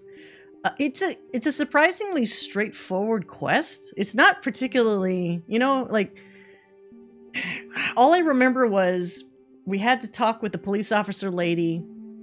She was like, yeah, whatever you can do to get this Justicar the fuck out of here before she starts murdering cops. You know? Yeah. That's all that lady cared about. Like, let's get this shit solved before the 24 hours are up and the Justicar says, my code ends here, and starts like killing people that get in her way. Or my code begins here, rather. So the quest itself is straightforward. You kill a bunch of people. You eventually get to that lady, the other Asari. It was like a Blue Suns leader, I think, that was responsible for whatever crime. I thought I can't remember if the Blue Suns lady had a connection to Morinth, or if this was just a separate thing where she was trying to get justice. Because that obviously comes later when she reveals to you, like, my big top of the line goal is to kill my daughter. to kill the daughter. Who looks just like me but is fucking crazy and has sex with people and then murders them with the sex. So, yet another interestingly dated concept. I'm so sensual. Ooh, you want to have sex with me? Maybe you'll die. Maybe you won't. Let's see. And then, of course, what happens is people, like, with their shepherd assume, I could survive that. I'm shepherd. And you try it and you super die. It's so fucking, yeah, death by snoo. Yeah, so I would say there's not too much to say about her just from her quest, like grabbing her initially. She's kind of like, she's a quiet, introspective character. She has a very hard-line code of ethics, to the point that's like she really can't deviate from it, like, at all. Almost like an android, really, in terms of, like, this is the thing. I'm even doing a fancy, like, power-up animation to say that I'm allowing you to be part of my code, like when she comes aboard the team. But I like her in her presence. She's got this quiet, incredibly strong presence just when she's around. Yeah. Even if she doesn't say much. I like her vibe a lot. Yeah, like she's all. She reminds me. Do you remember Farscape? Yeah. Remember Zahn from Farscape? Yeah. Zahn. I forgot. Yeah, but I know. Yeah, the because she was always into, like, meditation, right? And like. Yeah. Well, she was a literal plant, but. Yeah. That's especially in at the party when she's just sort of sitting by the tree. Yes. Like, that's her way of having fun. Yes, I'm having a good time. I'm just part of the environment and, letting things go as they will. It's like, okay, great. I'm glad you're having a good time, Samara, and however you enjoy having it. Yeah, so I like her. There's not too much to say other than that, because she really doesn't offer too much until, you start learning more about her backstory with her daughters that are all, unfortunately, Arda Yakshi. It's insane that choosing Morinth is an actual choice after she literally tried to kill Shep. Yeah, I will say this is almost the beginning of some renegade choices that kind of are a little nonsensical, just because it's like, well, we have to do something opposite of a Paragon choice. I guess it has to be that one. Yeah, it's certainly a choice. But yeah, anyway. So there's Samara. And then, of course, we have Thane. Mr. Handsome Squidward himself. Good lord. I actually like Thane. As I mentioned before, like I wish I didn't like Thane. Because he's so obviously created to appeal to a certain group of people, and I wish I didn't like him. Well, he's like anyone who likes Shape of Water or whatever. Yeah, be like, Mr. Shape of Water himself. Like, he was designed to be a sexy alien, and I get it. It's just, yeah. It's there's some characters that are just, like, so blatantly sexual. Well, what's weird is he's not sexual in, like, the typical way. He's got, like, weird notes of it where, like his super duper memories where he gets, like, highly into them, like where he, like, loses himself, like, in scents and like smells and touches and all these kinds of things. Like, when he's describing one of those moments, and I'm like, wow, okay, this is getting really intimate, just in you telling me what, like, you're experiencing for the second time. It's a bit, he's a little intense. It's too much for me. Yeah, for some people it's just enough. I know he was designed with the romance route in mind. Yeah. Absolutely. That's also a little weird. So he I has don't like looking at him, but I get it. But okay, speaking of the romance thing, he also has a weird thing where a lot of his backstory is about how he met his dead wife, and then also what happened there. Like, remember, as a guy that has perfect memories, that means he's like re-experiencing shit with his wife probably all the time as well. So if I was somebody that wanted to romance him, I would feel very weird about the fact that that's a constant topic. You know, like I, I don't know. I don't know if I'd like that, like, because it feels like you're always kind of slightly competing with the previous person. Because he doesn't seem like he's totally put it behind him, or at least that's my interpretation of his. I mean, that also appeals to some people as well. Really? Yeah, dude. Oh man. Yeah, I guess there's somebody for everybody. Yeah. I like his angst about, like, okay, you got the Keppel syndrome, so you want to make your last moments count, you know? So there's something to say for that whole aspect where it's like your last chance for redemption, your last chance to have a reconciliation with your son, your last chance to do all these things and feel good about it. There's something bittersweet and like poignant about that sort of thing, which is probably why when he dies, it's like I get weirdly worked up about it, even though I didn't romance him, because it's the culmination of all those things actually working out. And now he feels like, okay, I'm leaving it to you guys, you know. I also think he's like an interesting designed character because he does feel assassin-y to me, like in his outfit and also like his like streamlined kind of approach. Mhm. I would change some things if I could about the design. I'm actually okay with the eyes. I'm less okay with that weird like split down his lip because it looks like, I don't know why it makes it look too much like a butt. Like his lip to me. And also I don't like the cheek thing because it looks like somebody literally like flayed the skin off of his cheeks and like exposed the muscle underneath. I guess they're gills or some shit. I don't know what. Yeah. It's a weird look. If he was just all green, maybe, and then didn't have the split, that would already improve that look to me, I think. I would like some of his fins to be like back instead of out. It looks a little silly. Yeah, that's kind of part of what I don't like looking at. Yeah. It's the color. It's the color. You're right. If it was all green, it would be different. Yeah. It would help. It would certainly help. But I mean, other aspects I find really intriguing. I like the series in that all the aliens feel very different and unique. You're not really getting a lot of people that look like, oh, this race just looks like the other one. Like sometimes you get like Star Trek shit.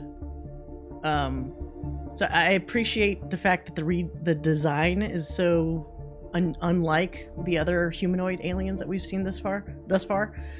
It is weird that we don't come across any Drell at all in Mass Effect 1, and then suddenly it's kind of like the reality of games, right? Like whenever they introduce a new alien or new, like for example, female Turians don't appear till like Mass Effect 3. But it's like, shouldn't they have been around earlier? But it's just the way those games are. I know there's mods that put more representation of them in the older games, but it's like if you're purely playing off of what you remember, they're not there. But yeah, he's interesting. I feel like I wanted to know more about him. So much of him is really just him talking about his past. We don't get enough time getting to know like what he enjoys about like the present, but he is in such a weird situation where he's just so aware of his impending death so much that it's like he's always stuck between past memories or future death. He doesn't really seem to get to live in the moment. You'd think he'd be somebody almost like a Jack, where it's like he'd want to do impulsive things constantly. But if anything, he seems far more nuanced and like careful about shit that he does. Like he's very calculating about, like, for example, any of the assassin missions that he does, it's for specific goals. It's not just because he's like, fuck, I'm gonna die, I gotta do things. Like it's like, no, he's doing it because he's trying to tilt those scales that he's referring to like, you know, karmically kind of align himself to feel good about his impending death. So, yeah, he's an old soul for sure. But yeah, He's so a really interesting character. Like I like him, yeah, but yeah, the death hanging over him is it's a bit much, and I kind of get that. very like, dramatic. almost too much. Sometimes it's like that's why I didn't romance him, because I was afraid like you're competing with so many other elements in him for his time, which he doesn't have that much of. It's like I know some people still do that, and that's worth it to them. But I'll be selfish and say, if I'm putting through that effort for somebody else, I need them to focus on me more and for a longer period of time. So, just Sure. That's putting fair. it out there. But yeah, so we get him, we get Samara, and then of course we get Tali. And then Tali, I think. Oh yeah, her level is that whole thing about dark energy that they never fucking talk about again, right? Where it's like she's trying to help out some Quarians on what is it? Whoops. Oh, I should have edited this better. She's off to the side. But like she's helping these Quarians on this planet that's getting affected, that the sun on near the planet is getting affected by dark energy. So it's like either gonna explode or just getting like too big, or it's being negatively affected. Which is a really interesting concept, and it's too bad that they don't follow through on that at all. And for her, I'm trying to remember, we kind of don't even really interact with her very much on that particular mission, right? Because so much of it is just trying to get to her. Like we talked to Cal Rieger, right, where he's trying to hold off against the Geth that are in the way. And what is it? We have to do some stuff to like unblock the door, right? Because there's like a pillar that falls down, and it's really annoying because it's in the way. We had to break that shit down with some explosives, and then we finally get through. At this point, I think if Cal Rieger didn't accidentally die during the process, only he and her are like left. Oh shit! I totally forgot about Freedom's Progress. We do see her earlier, don't we? So the super early mission when it's just us, Miranda and Jacob, with the very first mission that Elusive Man gives us, is to go to that place where there's that Quarian that went a little crazy, right? And Yes, Tali's already there because she's trying to like get to that guy. So we do see her first. So that was a little build up. I don't know why I forgot about that mission. But yeah, so this is kind of, maybe that's why this mission is less about like talking to her and more just trying to acquire her. Like once she's on the ship, she obviously has more things to say about how she's been and what she's been up to, and how fuck, I can't remember. Is she already confronted with the thing about her father, or not yet at that point maybe?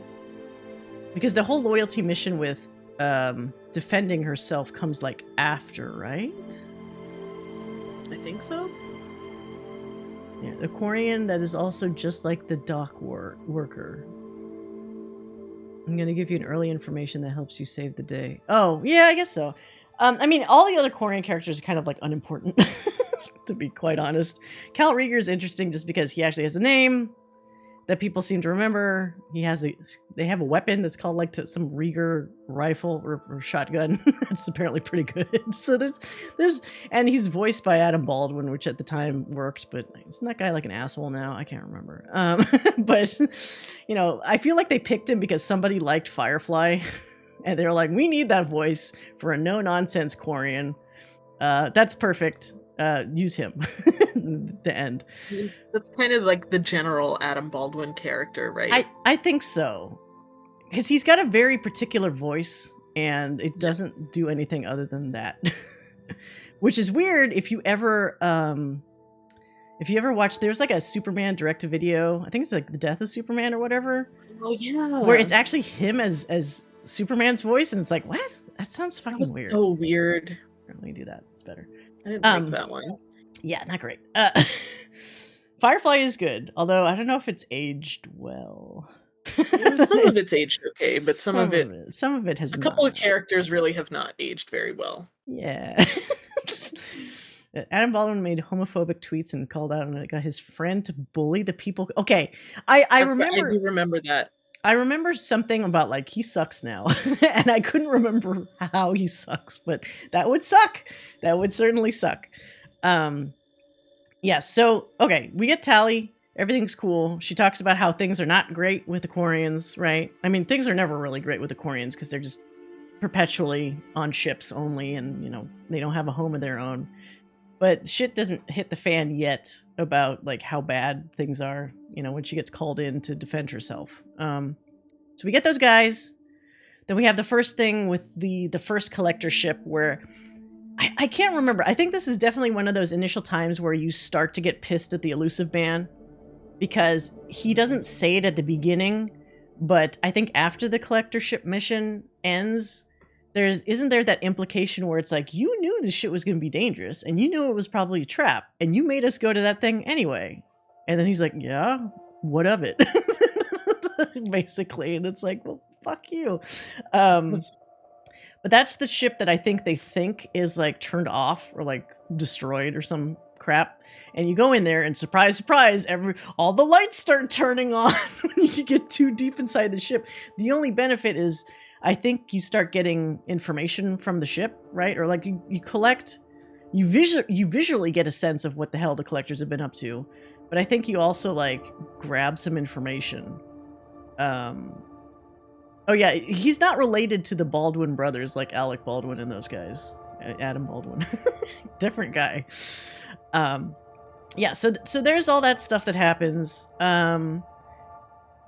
There's the follow-up to that stuff where the Legion quest, right? Where he's like, well, this other place has more Reaper information that we want. And once again, now you're kind of on guard because you're not sure of like the elusive man's intentions. Because maybe he's being even more sketchy than he was before, but that's where you need to get the Reaper IFF, which is the thing that will let you safely make a trajectory path or whatever through the Omega 4 relay into who knows what. Like, you don't know what to expect, but that's where the collectors are, magically.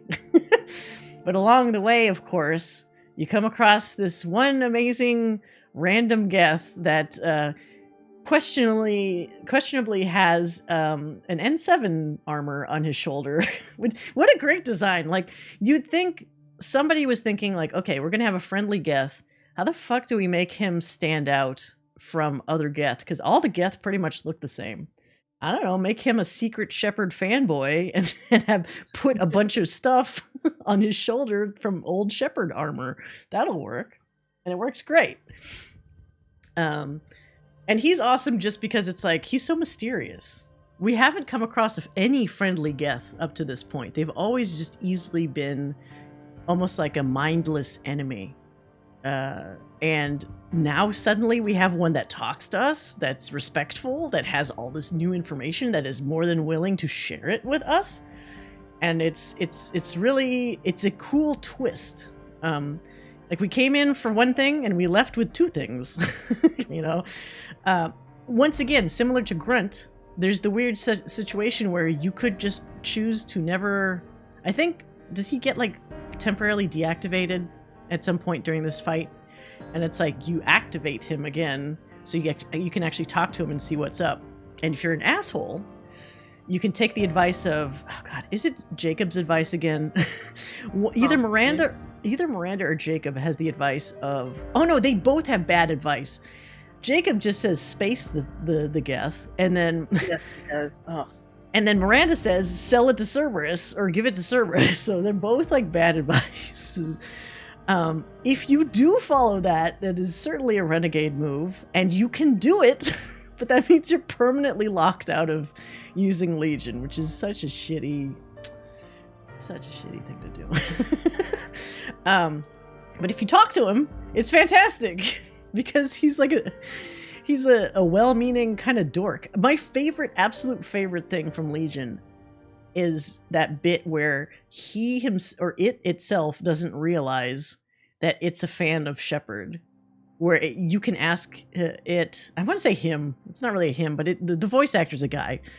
Where you can ask him, why do you have that N7 thing? And initially, I think he just explains like where he found it, but then you're like, but why did you put it on you? And then he just says in what sounds like a kind of confused voice, like, no data available? He doesn't fucking know, and it's cute. It's like, oh my god, he's a fanboy. What the hell? It's so funny, and it's weirdly endearing.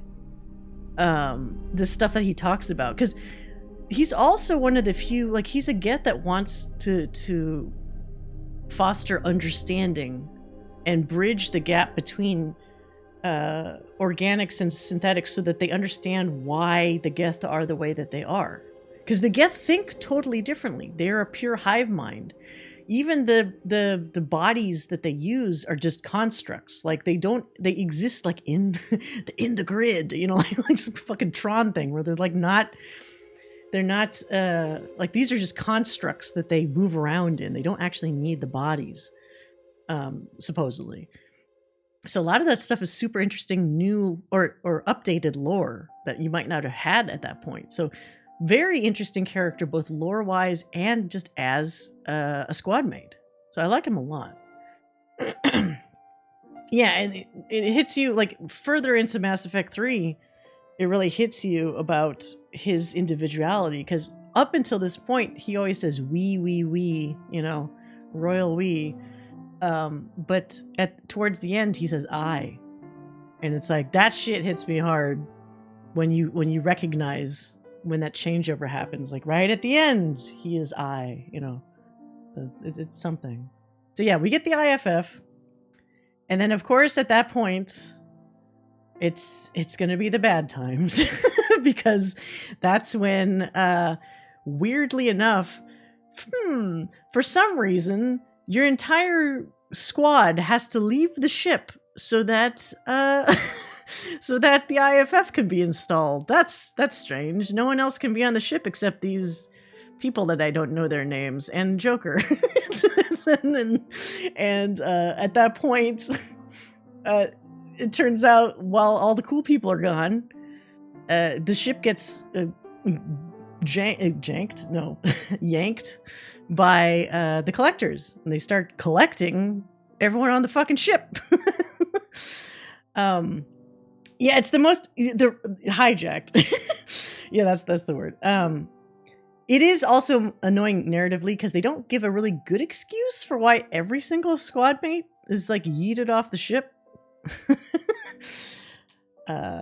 that's a little weird. Oh, I didn't talk about any of the loyalty missions. Holy shit! Otherwise, we'd be here all night, or we might anyway. But here, I'll go over it very briefly, because we've talked about all these guys anyway. So I'm going to go on this list. Where's my thing?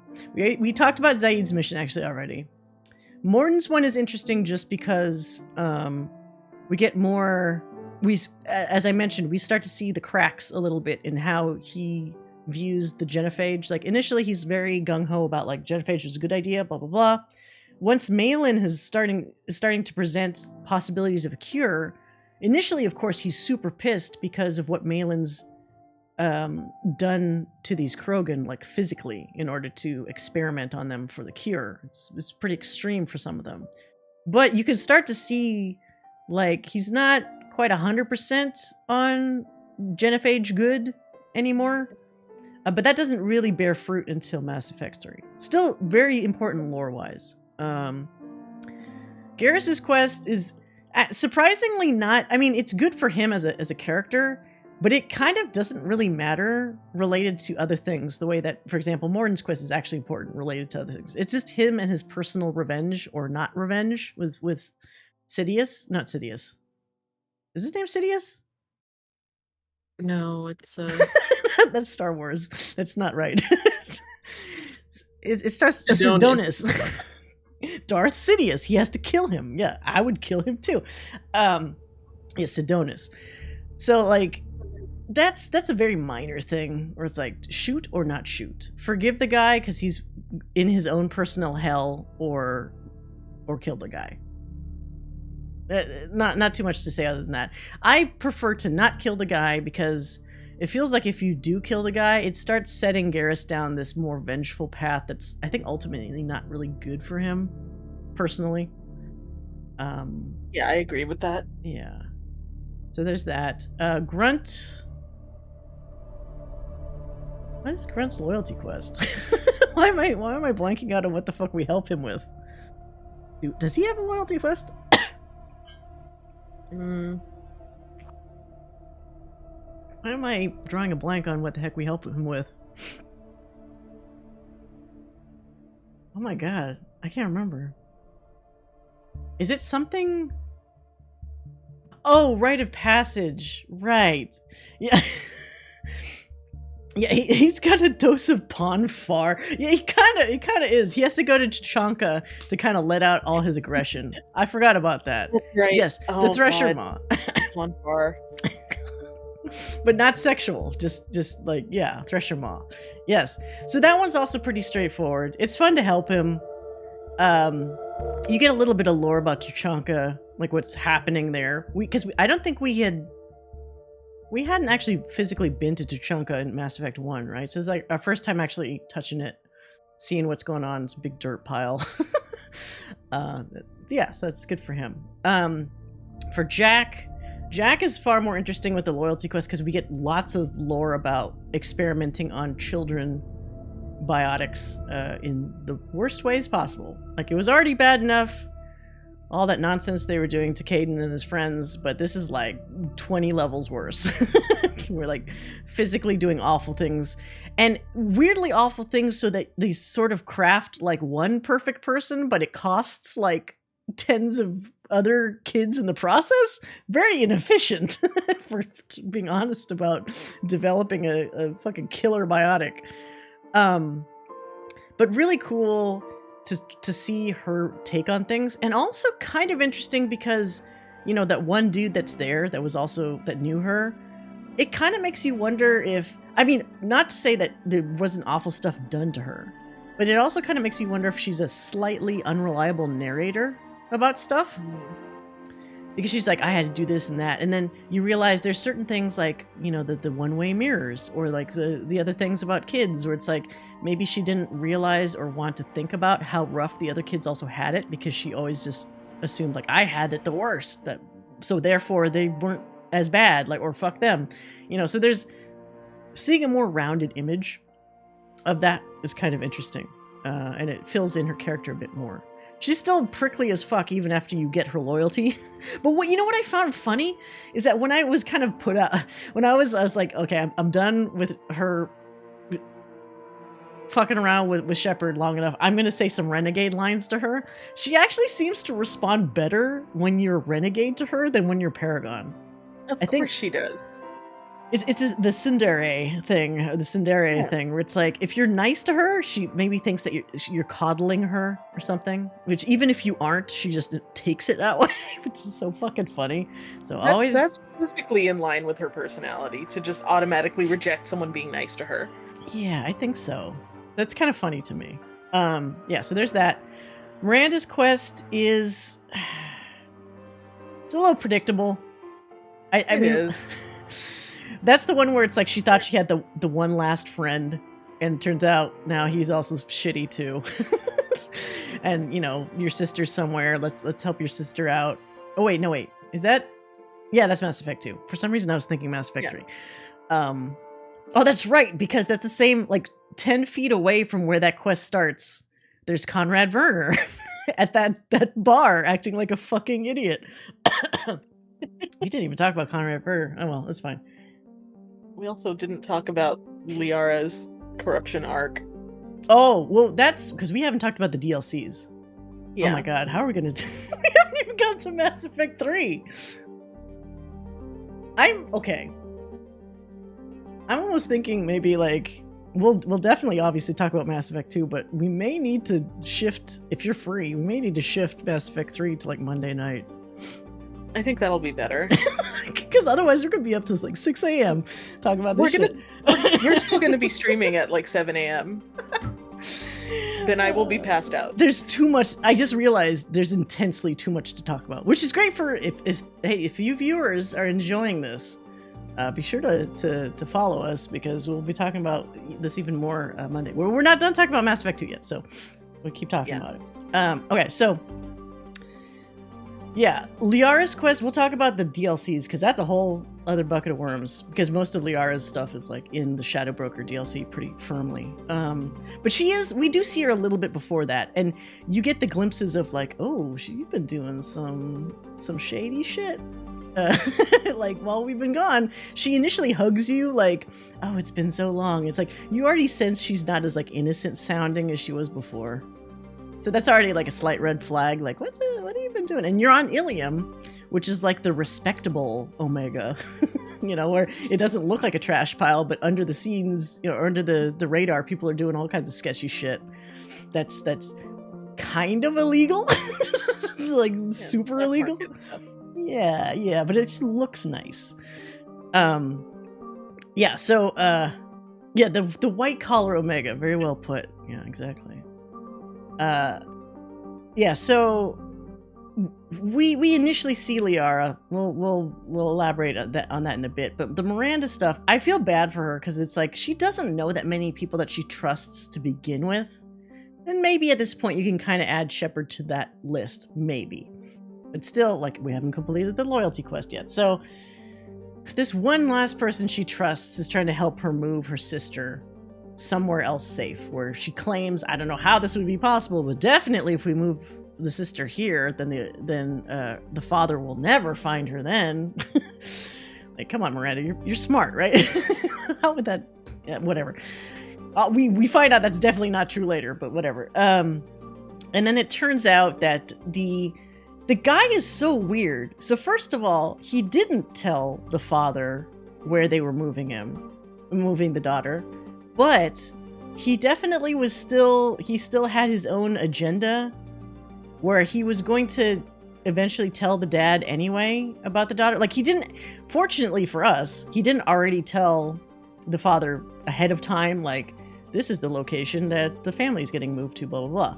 But for some reason, he thought it was in Oriana's best interests to be found by her father. I think it's just a fundamental like misunderstanding of what that father was, like that guy had. Yeah, it was weird. Like he seemed to think, because the father was rich and had like a big house or whatever, that it's for her best life to live with the father, because then she'd have all this thing she'd never want for anything, whatever. Kind of forgetting the fact that like this devious fuck is like crafting people genetically and doing all this stuff for his own interests, and you don't know what the hell he's going to do to that daughter potentially. It's like not a safe place for her to live at all.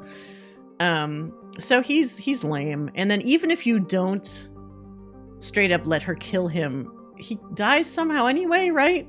Like one way or the other, he gets killed. He dies. It's what he deserves. Yeah. It's your sudden yet inevitable betrayal. Yeah, exactly. Which is a bummer for her, because now it's one less person. Oh, the Merc lady kills him. You're right. One less person in her trust circle. Trust circle getting pretty tiny. Yeah, it's good that it eventually pays off in 3, for sure. But that one's... Once he's dead and that's straightened out, it's nice that she can, like... I'm not an asshole, so I make sure that she talks to her sister and they actually properly meet and stuff, because otherwise, I think we did that in the Super Renegade run, where like, she's just crying in the elevator as they leave, because I didn't let her talk to her sister. And it feels so bad.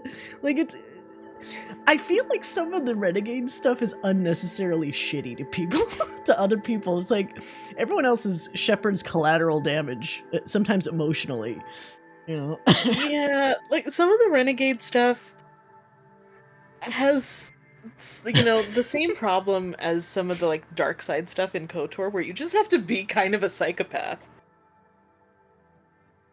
Yeah. And it's because they want to be even-handed with, like, if good, then also bad, you know, like with choices. But sometimes you got to make those make sense. Because at the end of the day, Shepard is still supposed to be a hero. It's like, well, how the fuck are you a hero if you've done some really questionable things? I mean, I guess they're saying the ends justify the means for Renegade. Yeah. But anyway, after that point, she's super warm to you because you've really put yourself out there to like help her out, and she appreciates that. And she's, she's finally able to let that prickly protective bubble kind of dissipate for Shepard, at least, which is nice. That feels rewarding. It feels good.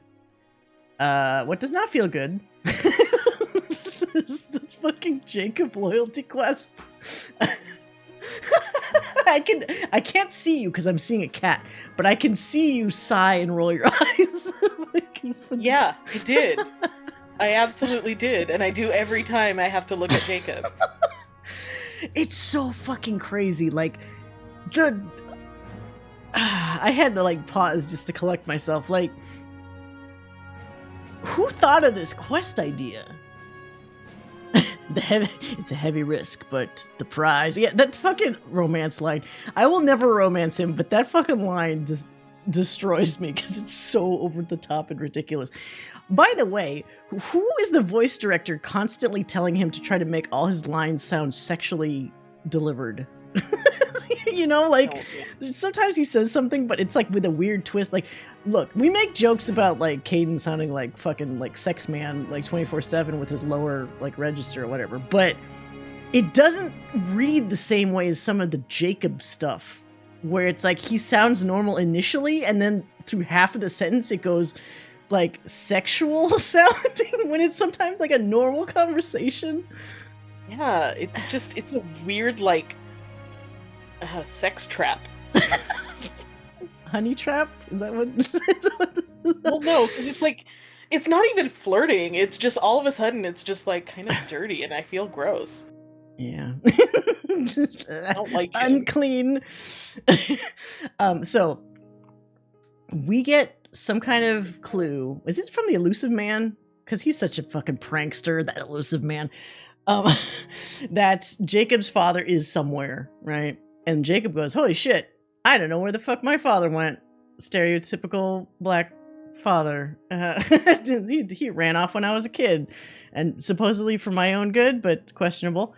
So they find out that the ship he was on like crash landed on this fucking jungle planet. Oh, it's from Miranda? Oh, you're right, because she, in retrospect, thought she was helping him out.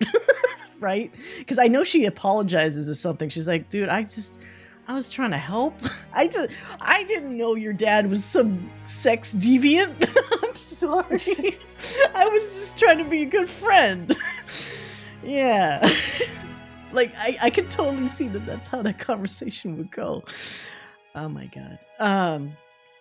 Yes, so jungle planet, apparently with like weirdo banana food or something that was like toxic to humans and made them get all weird, right? Like, actually, I don't know, is it bananas or did I just assume it was bananas because it looked like a tropical area? Killer toxic bananas. Jacob's dad is feeding to all the people that aren't like him and his main crew. So he was doing some dastardly shit where I don't know if he would have just right off the bat been doing that, but they knew it was clear that their rations were not going to last long enough with everybody involved. So they started strategically by making like lower end people like have to forage for themselves, I guess, on the planet instead of giving them the rations. And so all the commanders, captains, etc. Get the normal food for as long as they could. But apparently even that, at a certain point, I think they started like slowly, like, that was like petering off as like less and less food means less and less of those people get access to it until I think it was just like him. And then that had like a weird effect on people where I don't know if it's the food that made them forget like memories and shit, or if he was also doing some suggestive manipulation or something. Might have been a combo. Whatever it was, everybody was getting reduced to like really simpleton kind of people that couldn't really think for themselves and were getting coerced into like really bad situations. Specifically the women, and then the guys are all like the guys are all like ooga booga, like Neanderthal men. I don't know how they were being controlled. Holy fuck. Yeah, so the food made them dumber and easier to manipulate. Yeah, I think that's exactly... Yeah. God, what a nightmare fuel planet. Yeah, scheduling of women that were affected by fauna to officers that had the rations. And then at a certain point, wouldn't that mean it would just be Jacob? I'm not Jacob, Jacob's dad, because like he's only the one getting the rations at that point. Oh my god. So we arrive because I think what happened is at a certain point, and why didn't he do this sooner? Maybe he just liked the situation too much that he crafted for himself. He sets out the beacon saying like help, SOS. Probably because he's running out of fucking rations and he doesn't want to become, ooga booga Neanderthal man himself, having to eat the toxic bananas. But unfortunately, he didn't count on Shepard coming by and being smart enough to be someone who could piece together what the fuck happened. And figure out like this guy is like the scum of the earth. So I can't remember, do you have to... For these loyalty missions, you have to take the respective person, right? Because this would be such a waste of time if you didn't take Jacob for his own fucking mission. Must. I think so. Okay. I do feel bad for Jacob. I do feel bad for Jacob in this situation because, like, holy fuck. How do you even parse all that shit happening to you in the same day?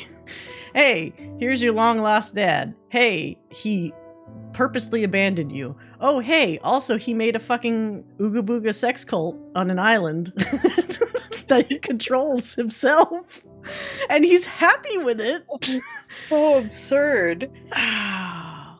So there's two flavors to that ending that we did. One, which I think the Neanderthal ooga booga guys like just jumped him and killed him, right? Or something. And then the other one where I gave him a gun that had one bullet and they were going to jump him, and then obviously he just kills himself. So they all require... Okay, so yeah, so Jacob was definitely around for that. It's a lot to process. I felt really bad for him. And then how do you move past that? You would think for a lot of these other loyalty missions, it's not only gaining the loyalty of the person, but hopefully, I'm trying to think through the other missions, hopefully bettering them as a person or whatever their situation is, like helping them move past something. And yet, I would argue that Jacob's situation was infinitely worse for him. It would probably have been better if he just assumed his dad died out in space somewhere. Right? Like, Absolutely. Instead of showing him this and be like, hey, do I have your loyalty now? Like, at the end of the day, it's like, that's such a fucked up resolution for the necessity of gaining somebody's loyalty. It's everybody else has a decent loyalty, like, outcome. Not him. I think he's getting double fucked. So No, his is ridiculous. It's like, oh, is your mental health deteriorating because you found out what your father's been up to? Mm-hmm. Why not be loyal to me? Yeah, you'd think he would start becoming resentful, or that would negatively impact his psyche. I mean, I guess we could have Kelly Chambers help. Oh my, I didn't even mention Kelly. Oh my god, the most useless self-taught psychotherapist or whatever the fuck. Let's talk about her real quick since she's here. Oh, this is her weird... So, okay, she looks like this in the Legendary Edition, right? But in the original edition, she had the straw hair. It looks like a nest, like a bird's nest. So that's just for reference, but like nowadays, she looks like this. Anyway, I don't know what the purpose of her fucking character is. I'll be straight up honest. Aside from somebody telling you you have messages at your terminal, she's not a good therapist. I don't even know if she tries to provide therapy to them. I mean, I guess she talks to them, or she says that she talks to the crew. But yeah, she's a fish feeder. She feeds my fish so they don't die, I guess, is her other purpose. Although I use the mod where it just feeds the fish automatically. But it's weird. Like, I don't know what her purpose is. And also, every time I would try to talk to her too nicely, it starts veering into this realm where it's like, is she interested in me? I don't want that. So again, similar to Jacob, it's a little too easy to like take one step and slip into the romanceable pool or something. It's just like, no thanks. I don't want. I mean, they're not going to show a therapy session. No, I don't mean, so like, I just feel like from the way she describes it, whatever her therapy sessions are pretty ineffectual. So, I mean, we're giving them therapy by basically doing loyalty missions, well, or untherapy with Jacob, like whatever the opposite of trauma for Jacob. But yeah, like she'll just be like, she's like a hippie, like a space hippie that thinks they're a therapist, where you ask her about a character and she just goes, oh, Thane has a wonderful soul and blah, blah, blah, blah. He's so worried about blah, blah. I guess she was created, like, when I say it out loud, as a way for people, like, if you somehow didn't get a handle on what this character is, for the game to just, like, describe the character's personality to you. You know, like, I guess. She read one self-help book once. Yeah. And then declared herself a therapist. Yeah. Like, I also heard she gets pretty down and dirty if you actually... So there was something where it's like she basically has the fucking Asari sex dancer like animation if you do romance her, I think. Unless that was like a mod somebody did. Not that I didn't want to romance her, but like it's something weird like that where she's in that same garb where it's like the ass is hanging out and she's doing her dance in like Shepard's like room. It's like, okay, that's her secret dark side, where it's like that's what she's been wanting to do to you the whole time. Delay the final yeah, okay, and then she does turn into goo if you wait too long to go to the the Omega 4 relay. That is the other part. Yeah. Yeah, so there's that. Let's see. Samara's quest. I actually enjoyed Samara's loyalty quest immensely. Because they open up that whole element of that lower level club in Omega for you to just fuck around with those NPCs and like potentially either piss them off or like ruin their lives or just get in everyone's business. And when we did it that time with the Renegade run and I was just like fucking up things left and right, it was so fucking funny. That's where you get the infamous like Shepard thinks they know how to dance well and the lady's like, I think I'm good. You know, like and the other stuff where it's like people are just trying to enjoy their drink or do whatever and you're just like trolling them. Like that stuff is so fucking funny. I had a really good time with that part. And then of course the whole point is that you're trying to entrap Morinth by acting like you're just as like sexy and scandalous and dark and artistic as like she is. But it works really great when you purposely say fuck you. like say all the things she hates. Like that's one where it's like you'll lose the loyalty, which is bad, but like to do it like on an off save or something just to see the irritated reactions and stuff, that's very funny for Renegade. I enjoy that immensely. But if you do it correctly, then you go to her place and then like you say, haha, yoink, like take off the mask. Oh, actually you don't do that, but it's like the equivalent of like take off the mask, you busted. And you just bring Samara in, you guys just wreck her, murder, you know, straight up. The road not often taken, or at least not often taken by me, is that's the point where you could choose to get Morinth instead. And she looks identical to Samara, conveniently. So to everybody else, what she'll do is pretend to be Samara because she can imitate her mom like perfectly.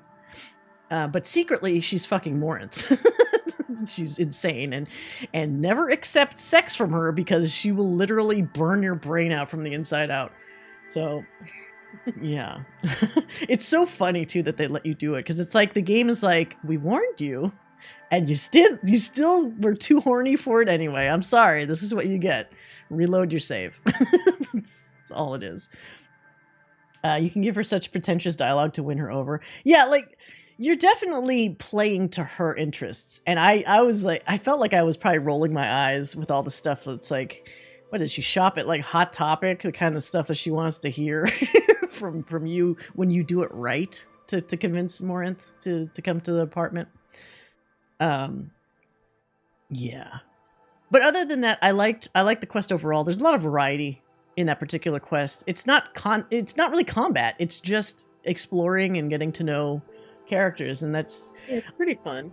It's fun. I like the variety of not always having to just like run into rooms of enemies. Kill everybody. Yeah. Thane's Quest. Thane's Quest is also an interesting one because you're just tracking the sun, and it's not difficult or anything, although you could purposely mess it up and it's actually kind of heartbreaking. Like, I don't want to do that because like that was Thane's last chance to really reconnect with his son. But it is kind of fun because it just offers a different taste of like, this is what the assassin does. They're sneaky and they're in the ventilation shafts and they're like sneaking above where everybody else is. And like, it's not a particularly long mission at all.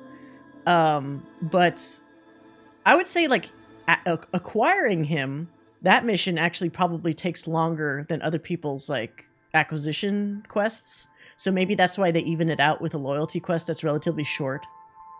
Because once it's like just a couple rooms worth of tailing somebody, or tailing Kolyat. No, not tailing Kolyat. It's actually tailing the Turian guy that he's trying to kill, right? And then when you do it properly, they know what room he's going to go into, and then Thane stops him, right? Yeah, it's fun and satisfying. Right. And it's nice because it's like you stop the son from doing something that he would probably regret for a long time. So it's good in that regard. Let's see. Oh, right. Tally. Tally's one is super interesting because it's not really... The first time you play it, when you don't know what the outcomes are, it's not super clear, or it wasn't super clear to me if I'd be successful in the loyalty quest. Because, you know, having to sit in on a trial, I'm not a lawyer, like worrying about, like, what's the right dialogue going to be, you know, to how to convince these Quarians that my bestest buddy... my other nerdy pal is innocent and doesn't deserve any of this treatment. It's a huge bummer that her father ended up being what he was. Is like, even if you get the situation more or less resolved to her satisfaction, it doesn't stop the fact that he knowingly fucked around with Reaper stuff and just said, I don't care, our priority is getting back our planet. Like, I'm going to burn all the bridges I can. I'm going to break all the laws I need to, because fuck it. That's why. And her having... I didn't realize until you started, like, laying them all out one by one, there's how many parent-child quests there are. And it's interesting, too, because all the relationships are different.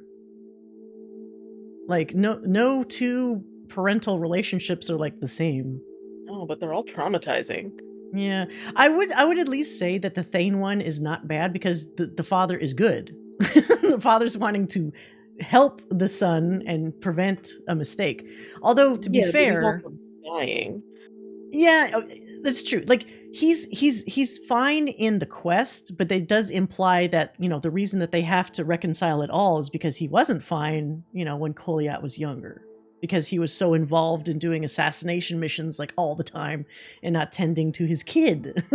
You know, so maybe not the best parents in the universe overall. But I would say out of all of them, at least Thane is trying. Like, the other people are too far gone. Yes, he's dying, but at least he's trying, and that rhymes. So kind of the opposite of Samara, like, please help me kill my daughter. Yeah, exactly. That's how she helps her. Yeah, so we learn that stuff. We also get the little tidbit that's kind of hard to remember, but is somewhat not satisfying. It rewards you, but it's not rewarding.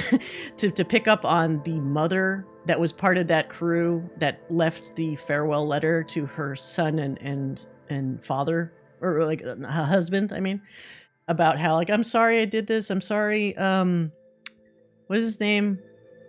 Dornhast or whatever. No, that's the name of the father. There's the son that they mention, And of course, in Mass Effect 3, you get the Quarian father that you bump into that's, you know, the father of the kid, and then he dies. It's like, oh, great. Now that Quarian son is a fucking orphan. So that's a big uber bummer. Much like the that adorable Krogan that would give poetry to that one Asari that called her the Blue Rose of Ilium. And then they actually get together and then have a kid, or the implication is they're going to have a kid, and then he gets killed during Grunt's quest in Mass Effect 3 and like leaves that poor Asari to like grieve alone. I mean, she kind of sounds like she's okay with it because at least she has the impending kid to kind of like have something, you know, left of her husband, but it's not great, you know, it's sad. And then for this quest, God, the outcomes. There's a couple different outcomes. I feel really bad. It's like, if you did the true renegade thing, because you don't give a fuck apparently if you're a renegade, you just tell the alliance, or not the alliance, you tell the admirals about what her father did, because you found the evidence, which ruins her father's credibility, name, etc. Like, they literally remove him from like the books, you know, like he no longer is listed as part of that ship and all this other horrendous shit, which kills the loyalty, obviously, because that's not what she wanted at all. But technically was the fairest thing to do to her, because she wasn't part of this at all. Like, it proves that she was innocent, but at what cost? That's the problem. So yeah, I never, except in that Dark Urge run that we did where I purposely fucked everything up, I would never do that to her. I would respect her wishes and say, like, look, if you don't want me to tell them what your father did, fine. The end result is still the same, more or less. Plus, you get a cool new surname. Instead of whatever ship you were part of before, you get Vas Normandy. What's cooler than that? Your last name is the coolest fucking ship in the entire fleet. Like, it's funny that the Quarians gave her that initially as if that was like a detriment. And it ends up being the best, arguably the best name to have. Jonah. Yeah, the Quarian kid is named Jonah. But like, especially around Mass Effect 3, being named the Normandy is like the best fucking name you could have. Wait, was she part of the Quib Quib? I thought that was the other admiral. He was also interesting. That one admiral, initially, you think the dude that sounds like Logain, that admiral, it seems like he's the most sympathetic to Tali and like he's a family friend, etc. So you think he's going to be the cool guy. But then it turns out, no, he's not the cool guy. Chorus or whatever, the Quib guy, is actually the cool guy because he's like one of the only Quarians that actually wants peace between Quarians and Geth. Like, he fully understands the Geth way back in the day only did what they did out of self-preservation because Quarians just started trying to like wreck all the Geth because they were like, oh, this is becoming a problem. I think they're thinking for themselves. Murder. And you find that to be extra true in Mass Effect 3, so it's like he was right.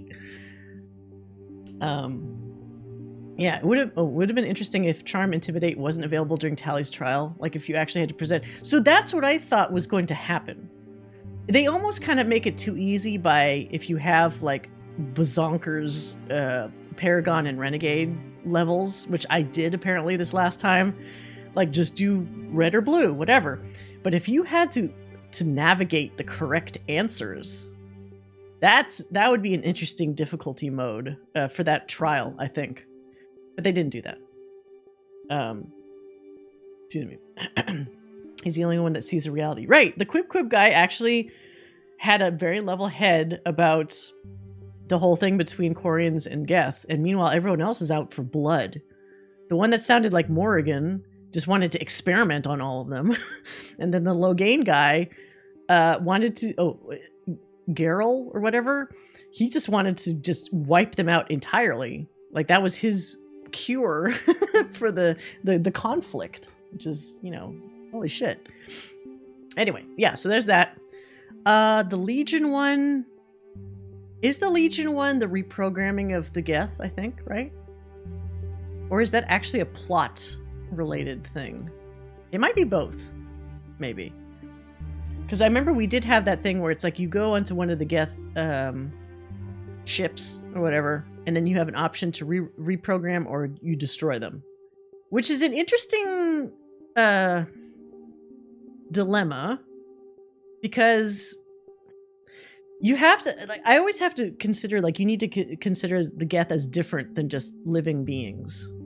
Or reprogram, I guess, is functionally like mind controlling them, but is it really if when you reprogram them, they believe whatever that thing is to be, like, true? Like, it might be kind of a different concept for like a synthetic, maybe. I don't know. I don't know. I mean, it's mind altering, which is still pretty messed up. Yeah, but it almost sounds like when they accept that reprogramming, they just think like the existing Geth that are friendly.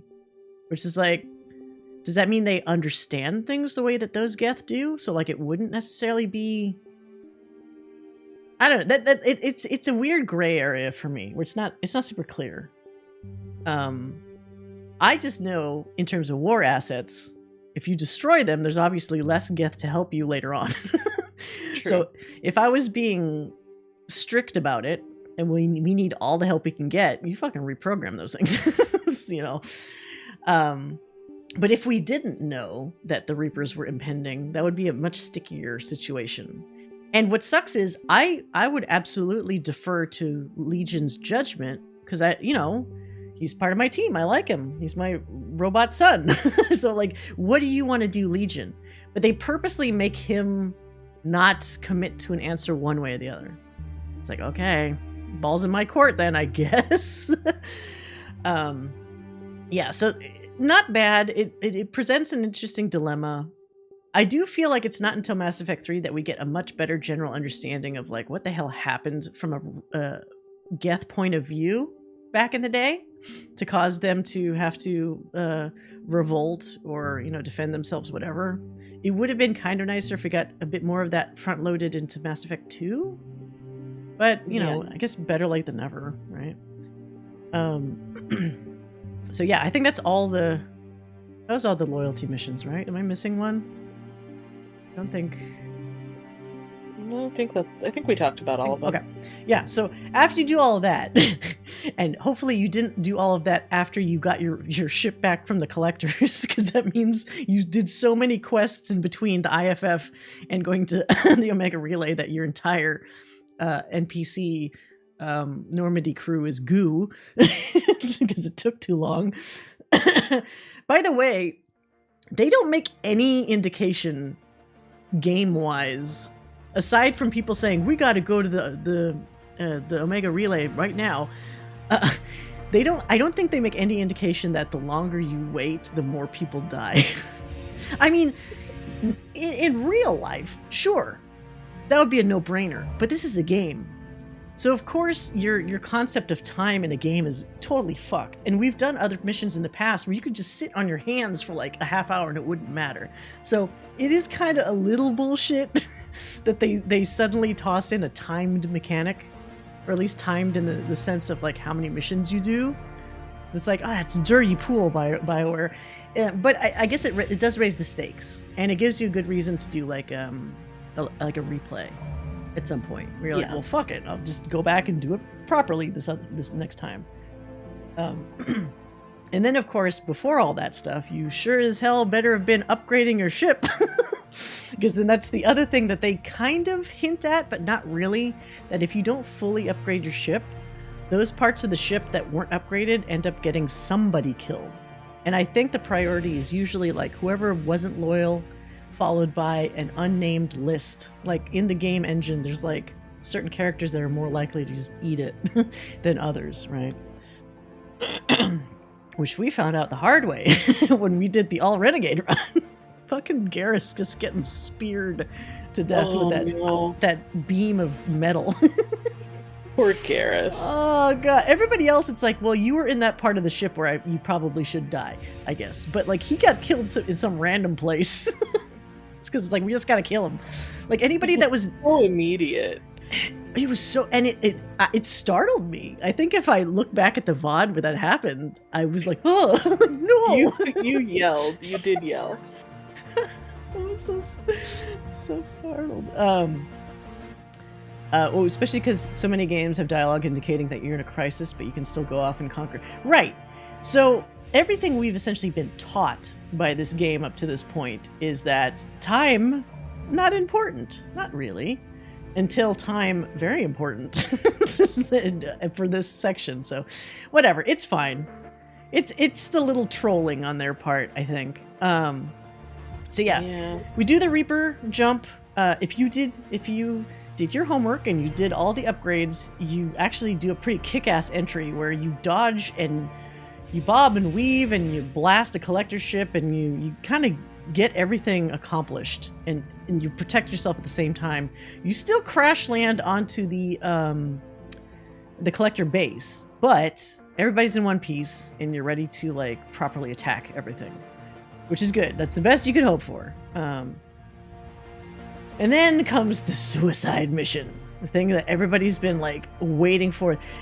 I will say this game does a really good job with the little, acquiring your heist companions, doing the loyalty quest kind of stuff. It endears you to them to you enough so that by the time you're at the suicide mission, you kind of have an active investment in whether they live or die. Yeah. Or you should. Unless you're just being evil and you just want to kill everybody.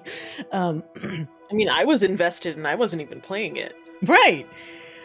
But this is also one of those things as a callback to Mass Effect 1.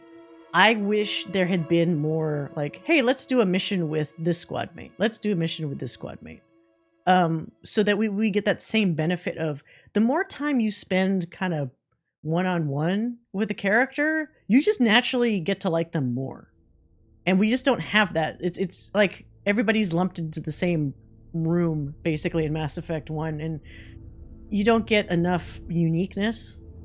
So I feel like in the grand scheme of things, that kind of hurt the longevity of some of the characters, because that's why everyone loves Mass Effect 2. I would say it's like the Empire Strikes Back to a lot of people of the series. Sure. And that's because they take such care in fostering this relationship between Shepard and those characters.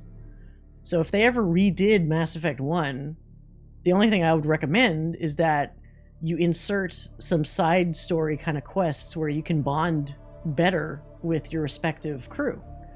Because then that would make them at least kind of stand up a little more evenly compared to like your later companions in the other games. Hopefully. But so yeah, okay. Collector base.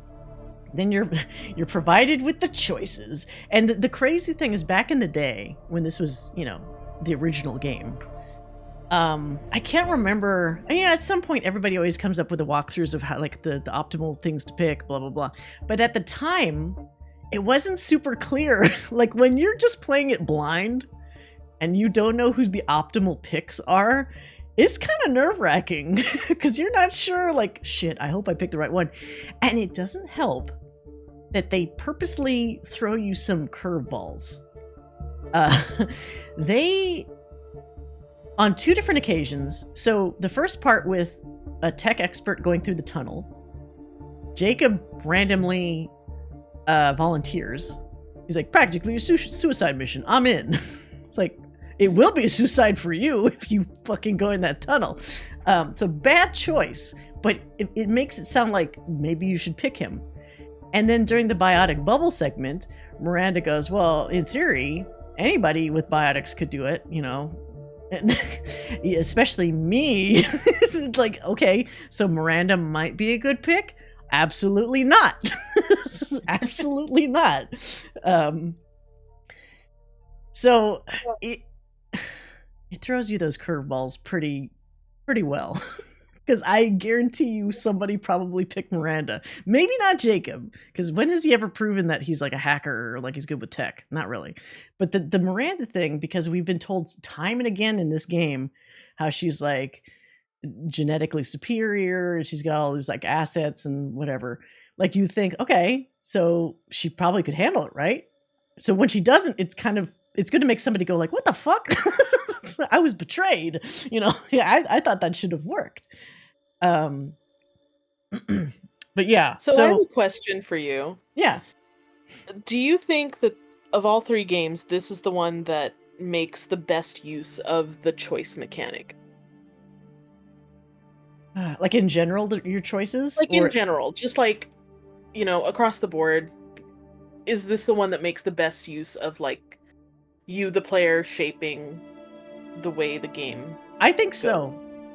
And it's because, like, as you could see with the Dark Urge run, where I purposely fucked everything up, it lets you basically slit your own throat slowly. If that's what you want to do, it lets you fucking do it to the point that you screw up your save so badly, it won't let you put it into Mass Effect 3. So it's like, that's maybe as extreme of an ability as you can get. Mass Effect 1, no matter what you do, you get the same ending. So it's kind of like, the old Telltale, like Walking Dead games and stuff where they act like such and such character will remember this. It's like, it doesn't matter if they remember it because the story ends the same fucking way. Ultimately. They'll trick you and make you think that you have choices, that you have agency, and you kind of ultimately don't. So 2 and 3, I mean, despite what people say about the 3 endings, you have to admit, like, it does let you pick. But I would say that in terms of satisfying picks, 2 definitely edges out over 3 for me. And even in small ways, like how you could do all kinds of chaos even on those loyalty quests. Like, that's amazing. That's a lot of fun. And it remembers every fucking thing you do. So, certainly, yes. TLDR, yes. In my mind, it's wild how far this game lets you go in the wrong direction. It's almost like the developers were probably like excited to see how fucked up things could get. Like, let's see how these gamers do it. Let's see how fucked up they can possibly make things for themselves. And what will suck, though, is if you have the minimum of like 2 squad mates alive, you can still make a save for Mass Effect 3. But as funny as it is to like fuck things up in 2, it's really not fun in 3 because it's just a downer. Now you're left with the results of all your actions where all your probably favorite characters are dead. You only have 2 existing squad mates from before. That means you're stuck with, what is it, Liara and Vega for like a really long time. Just it hurts you because you have access to less people and less stories. Right. So it is, I mean, it's true to like, it let you do it. It let you screw yourself, but it's a bummer in practice because you don't really want to play it that way. I mean, some people might, but I don't. Like I'll do all kinds of nonsense in 2, but then I'll always get a much better save to use for 4 and 3. Like, even if I go Renegade in 2, I would still make it complete enough where like I still have my full complement of people for 3. Partying with Vega as a penance for your sins. Yeah, can you imagine the Citadel DLC party if like everybody's dead except like 3 people? That's not a party at all. Party ever. That's I've done a full. I'm assuming. So, for example, Rex could be dead. So that means you don't have Rex crashing that party. When you're being attacked by Cerberus. And he goes, rah, and he jumps into the thing and knocks all the Cerberus people out. I'm pretty sure Vega does that instead. Not to the same capacity, but he's the fill-in character instead. And like, how crappy that must feel to have Vega come in instead and be like, here I am. This is not what you asked for. But I've done a full wall prior to Thessia. A full wall? Is that like a full wall of death? Like everybody's dead except for just Vega? And I guess Liara, technically, right? Because you can't get her killed. Can you? I don't think you can. Yeah, so suicide mission, very interesting. Very unpredictable when you don't have a guide or already know about who's safe and who's not. So that makes it extra spicy. I guarantee that everybody that played the original through the first time probably lost at least 1 or 2 people accidentally. probably. It was actually pretty tricky to get everybody to survive. Usually you would get your favorites to survive most of the time, but there'd probably be like a side person that would like die. And then it would, of course, make you play it again because you want to make sure you're like, okay, I need to get everybody to survive this time. So that would be the way it is. In terms of the plot elements in there, I liked how you kept dividing into different teams because it finally feels like you have enough, like you have a small army. It's not just one tiny squad doing everything. You actually have people divvied up to do different things. So you finally get a feel that like you have a significant force, at least compared to what you usually have to take on what you need to take on. Oh, the memorial wall. That's what you meant. Sorry. Liara can die, but she's never died in any of my playthroughs. Oh, interesting. I always felt that the games wanted to keep Liara alive all the way to the end. It's like she's the poster girl, right? For the most part, for Mass Effect, I think. But yeah, so the divvying up of the teams is cool, and being able to swap them with all kinds of combinations is really cool. The biotic bubble is neat in theory, but that section kind of feels like it drags a little bit. Like I get like they're walking with the bubble and all that stuff, but there's some parts where it's like, can you just go, just go a little, can I just push you a little bit, just make you go a little faster? Let's go through this part. And the weirdest bit is the human reaper. We got to talk about that real quick. So it makes more sense, as I mentioned in one of the previous streams, if they had done the dark energy, the proposed dark energy plot where the Reapers aren't there to harvest species or whatever, civilizations. They're actually there to slow or stop the spread of dark energy, which would eventually destroy the universe. And the problem is every time people use Mass Effect anything, whether it's biotics or the relays or whatever the fuck in their daily lives, Mass Effect toothbrushes, I don't know. There's some sort of dark energy that's generated, and so that just keeps lumping up into like some big mass that's going to be a problem at some point. Inequality of essences or something. So the concept was there's something about humans, because in sci-fi there's always something special about humans, even though humans are probably the most boring of the races compared to aliens. That they found, I don't know if it counteracts the dark energy or could be used towards the dark energy. So the theory is that the human Reaper wasn't really just to make like a Reaper. It was to make a Reaper that was imbued with those aspects of human, I don't know, DNA, essence, whatever, that they thought would be useful in combating the continual accrual of dark energy. Like too much dark energy, use the human Reaper for something, whatever it was. Obviously, they didn't get enough to finish the Reaper to see if that would even work. But that's why I feel in retrospect, like, okay, the giant human thing kind of makes sense if that was the goal. They changed their mind, obviously, for Mass Effect 3. But that's the only way I can theorize, like, why the hell is it a giant human? None of the other Reapers look like that at all. So, unless it's just to be like a big horror show. You know, like, it does look horrific. Having a giant, yeah, it was very, like, body horror. Yeah. And also body horror with, like, what they were doing to the humans just to gooify the veins of the Reaper. Yeah. Yeah, so it's I assumed the human Reaper was a terror tactic. I mean, that's valid too. I'm just thinking, like, it still seems like Reapers are plenty terrifying on their own. So what extra benefit do they get from a human-sized one? Or shaped one? Maybe they're stuffed weirdly inside, like Samus in her morph ball. I don't know, no. But yeah, so that's the final fight.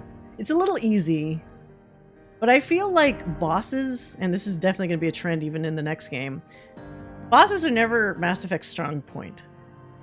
Like, the Saren boss is not hard. It's annoying, because he jumps all over the place, but it's not hard. The human Reaper is really not hard. Just don't get hit by its blasts, that's it. Like, you can hide most of the time to shoot at it when its little eyes, like, peek up and stuff. So, it's almost a little anticlimactic. It is satisfying If you got your whole crew through it, you blow up the Reaper base. Like, the satisfaction is not from defeating the boss, it's from the outcome, right? And also giving the finger to the elusive man, because I almost forgot, after you've defeated the Reaper, he's like, wait. You don't want to blow that up. You want us to salvage that stuff, right? Because humans can use the Reaper information for our own ends. And it's like, I don't trust, first of all, I don't trust you as much as I could throw you, or as far as I could throw you. But on top of that, I really don't trust humans to be responsible. Like, I'm even ignoring the fact that you're going to get your asses indoctrinated just messing with the shit. But like, even if you could mess with it without being indoctrinated, I don't know if I want that kind of power to be put in other people's hands. You know, no one's going to be responsible with that power. No, not at all. That's definitely going to be a bad thing in the long run. So it's like, destroy that shit all the time, every time. You don't want to blow that up? You don't know me at all. Yeah, I wish... Is there a line? There isn't a line from Shepard that says, like, you don't know me at all. But I do wish, like... Dude, Elusive Man, have you learned nothing the entire time if you've been seeing me do these missions? Like, for a smart guy, you're pretty dumb. But, so begins the whole push-pull between Elusive Man and Shepard, where he always acts like he's one-upping you. Like, exactly what I wanted you to do. You know, which becomes more annoying in Mass Effect 3 when he's just really mustachioed villain. And somehow Cerberus is able to always be everywhere before us all the time. Like, we'll talk about this next time, about like the problems I have with that whole setup, making them the like almost primary villains a lot of the time. But yeah, I think. Oh, one other thing, and this is kind of a minor point, but kind of in line with what we were talking about Horizon earlier. It would have really been interesting if I feel like this is a missed opportunity, if you could have reconciled with the Vermeer survivor and brought them with you to the suicide mission and have them actually, you know, stand up and do their part and come out of it successful. Like, I feel like that would have been really satisfying. Because sure, you could have your argument on Horizon. You could maybe not initially see eye to eye, but have some excuse or reason for them to say, well, this is pretty important, so I'll put whatever it is aside, or I'll give you the benefit of the doubt, and I'll come with you and help you, because, you know, this is for humanity that we're doing this, and then have that actually help solidify a reconciliation. I think that would have been cool. That would have been great. Yeah. And that's a prime time to do that. Like, I think both, because Ashley, even at this point, has gone up a couple ranks. So both Ashley and Kaidan are at a good enough rank and respectability that, for example, they should be allowable to be, you know how you have to have like a team leader 2 or whatever, and you have to actually pick people that should be team leader 2. You can't just like pick anybody. They should be like optimal choices for like team leader B or whatever. That would make the most sense to me. Or Kaidan, because he can hack, have him be in the tunnel and he can hack just like Tali can and like be successful. Or actually make him do the bubble because it's cooler. The bubble's way cooler. Or, okay, have Ashley do team leader B stuff and have Kaidan do like the interactive shit. Like, you know, or something. Like, split it up like that. But then they didn't do any of that. They just keep all the resentment festering until it just becomes really annoying at the beginning of Mass Effect 3 on Mars. God, I would write this so differently. And I don't want to be like one of those people that acts like I could fix this. Just I could rewrite all of Mass Effect. I fully understand how difficult a concept like that is to try to fix, quote unquote, a story. But I sure as hell would give it a shot. I mean, even in terms of concept, get somebody that actually does better dialogue or something to actually write the dialogue. But like, I could give you the plot points that would be satisfying. You know, just let me do it. Get me in there, coach. I could do it. Anyway, but so yeah, so that's that. And then at some point, since we finished the base stuff, you get the little lead up at the end that's like, everything's cool now, but I'm looking off into the atmosphere and I can see like I don't literally see Reapers coming, but obviously that's the next fucking thing coming at me, because that's in Mass Effect 3. So you get the dun dun dun, you know, that cuts you off into Mass Effect 3. But before that, there's a couple DLCs. And I think technically, if you wanted to, you could do all the DLCs just like after you finish the base game. Arrival makes the most sense. Wait, get a better writer for Jacob? Wait, you do see them? No, you don't. You don't see the Reapers literally coming at you, because remember, Arrival DLC happens first. And that's the thing that postpones them from actually arriving. The thing you see with the Reapers coming towards you at the end of 2 is like them starting to get their forces together, some shit. But yeah, so Arrival DLC canonically happens after the events of Mass Effect 2, right? And then Overlord DLC and Shadow Broker could kind of happen anytime, I guess, for the most part. Overlord's a little weird. I feel like that one didn't. Huh? Oh, I think it's something. I feel like it didn't age maybe as well as some of the other stuff, because some of those things are just like how he appears at the end. That nightmare fuel kind of setup that poor David is locked up into. It's like, why would someone do that to him? Like, God, yeah, that was what so is the purpose of that? unnecessary. It's unnecessarily cruel, just to be cruel. It was hooked up in a way that didn't make any sense, and it was just more gross body horror. Yeah, it's kind of rough. Let me do this running at the same time. So there's the Overlord DLC, where in concept it's kind of interesting, because you have a different group that, of course, because everybody's always wanting to control Reapers, right, or Reaper forces. It's like, okay, or not Reaper forces. In this particular case, it's Geth, right? But that's loosely related. Found a way to get one of the scientist's autistic brothers to connect with Geth and be able to, like, control them to a certain degree. Which, you know, interesting concept. I guess it feels like thematically they clearly want it to be an uncomfortable DLC.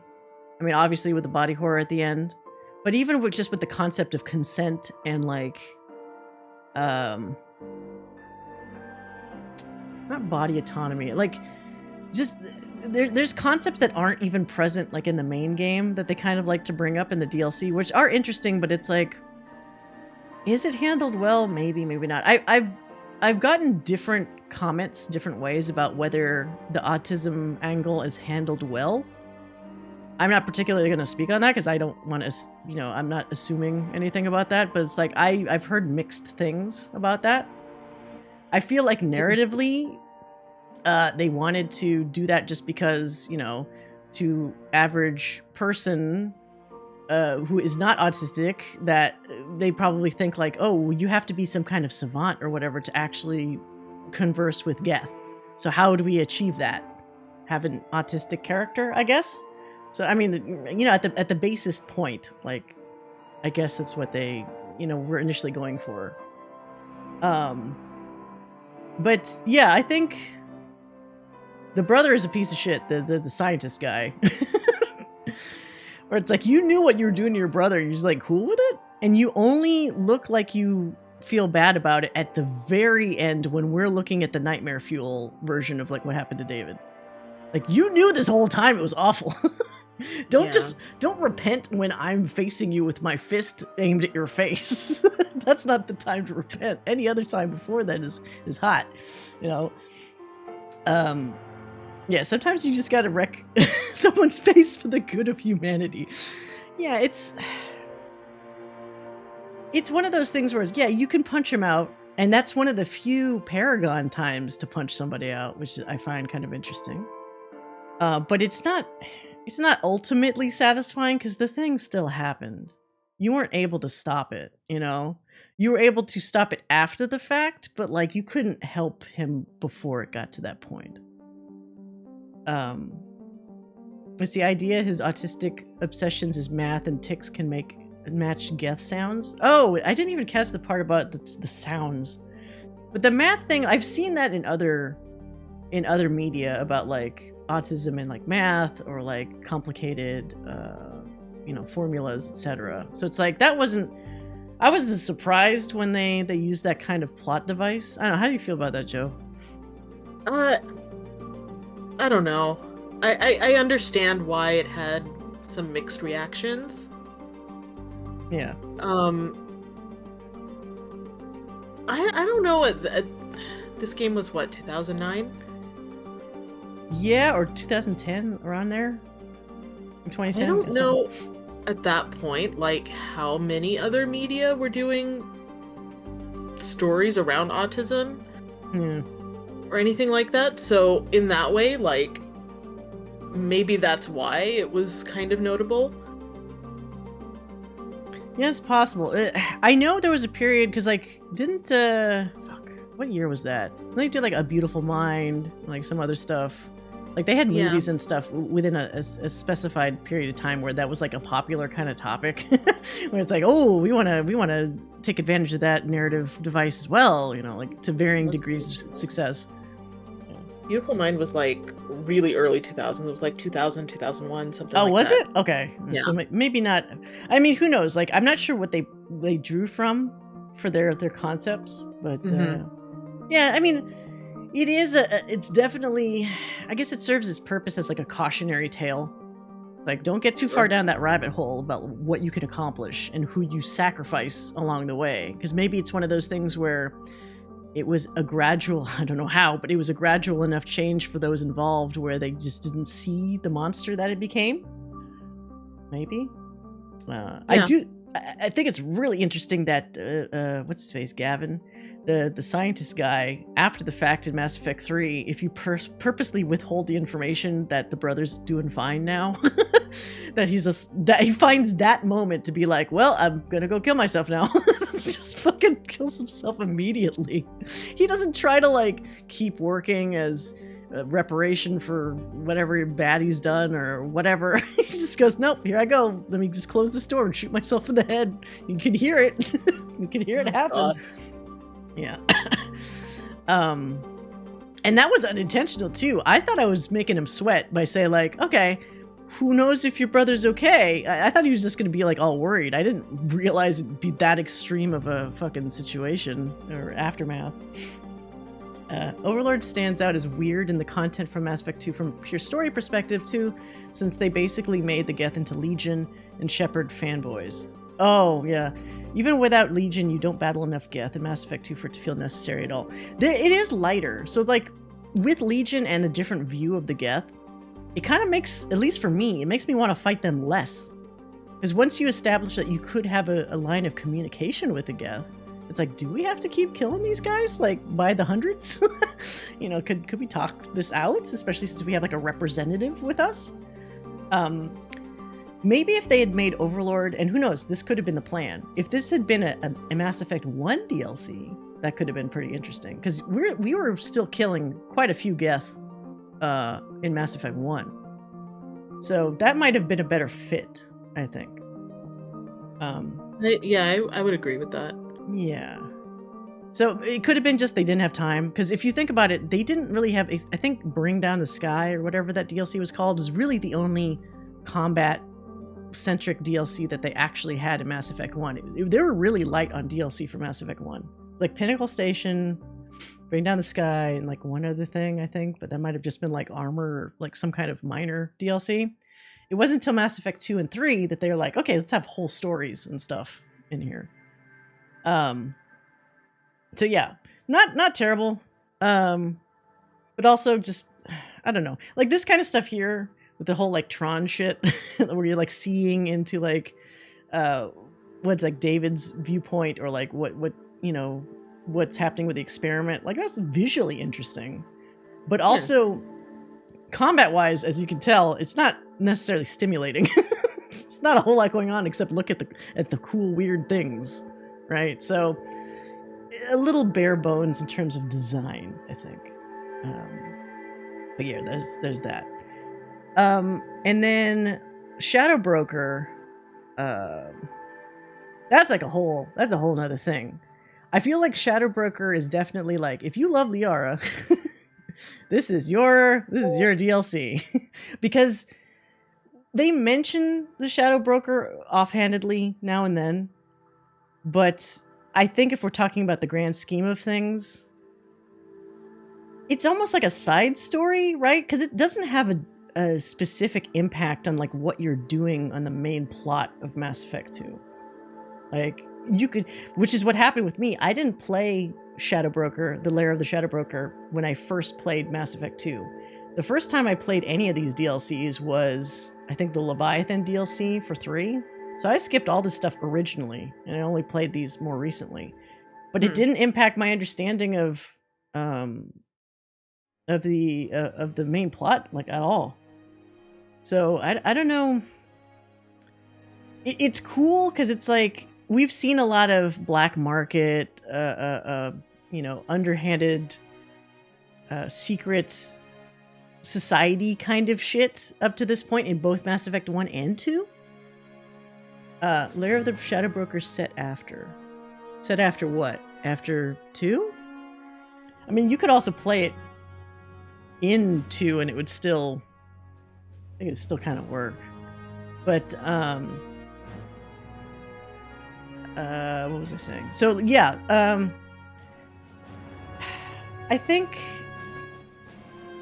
it's cool as a Liara vehicle.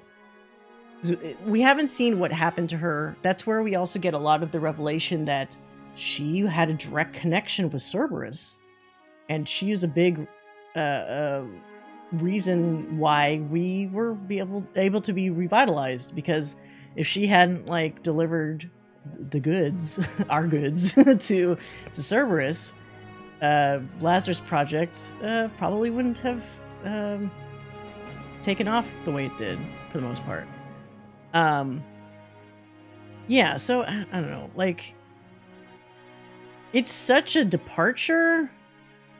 Like, that feels like a really extended just character story thing. It is, absolutely. You know? Like, this Overlord thing here is like a general story. Like, you could have anybody with you, all this kind of stuff, and it's not like just for Shepard or just for like a character. But the Shadow Broker thing, it's so intensely Liara and reflecting how Liara has changed, that's one of those things that really cements it, how much she is the poster girl for Mass Effect, where it's like, she got a whole DLC just about her. What other character gets that? You know, like, you just have to focus on her like the whole time. But it's not a bad thing. I just feel like it kind of left more questions than answers for some stuff. Like, it also made me wonder, is it canonical that she's just really into Shepard? Because even if you're not romancing her, it does verge on a slight obsession, right? Which a little bit. You know what I mean? Like, it seems like almost canonically, like, she has a thing for you on some level that other characters don't necessarily have unless you, like, romance them. Right. Like, she's so, like, she imprinted on, like, you imprinted on her? No, she imprinted on you, like, when you found her in her little Prothean jail cell in Mass Effect 1. And then ever since then, she's like, Shepard's the greatest. Shepard should do everything. like kind of like a unhealthy attachment, maybe. Yeah, there's a little codependence there. Yeah. But, let's switch to a picture of her. We can, this is all Shadow Broker shit. I mean, not Shadow Broker, whatchamacallit stuff, Overlord. So, the introduction of, God, what are they called? The YAG? The Shadow Broker, which is a YAG, it was kind of interesting, where it's like, okay, suddenly we have a completely different alien race that's introduced because that's the Shadow Broker. And there's that little bit about how I think it killed the original Shadow Broker because, like, the original Shadow Broker got it as like a pet. And then Right. that pissed off that one, and then like killed it and said like, "Who's the pet now?" And like, I'm the fucking shadow broker now. Um, but aside from that, we don't talk to him really. He just becomes a mindless brute as soon as we actually start fighting him.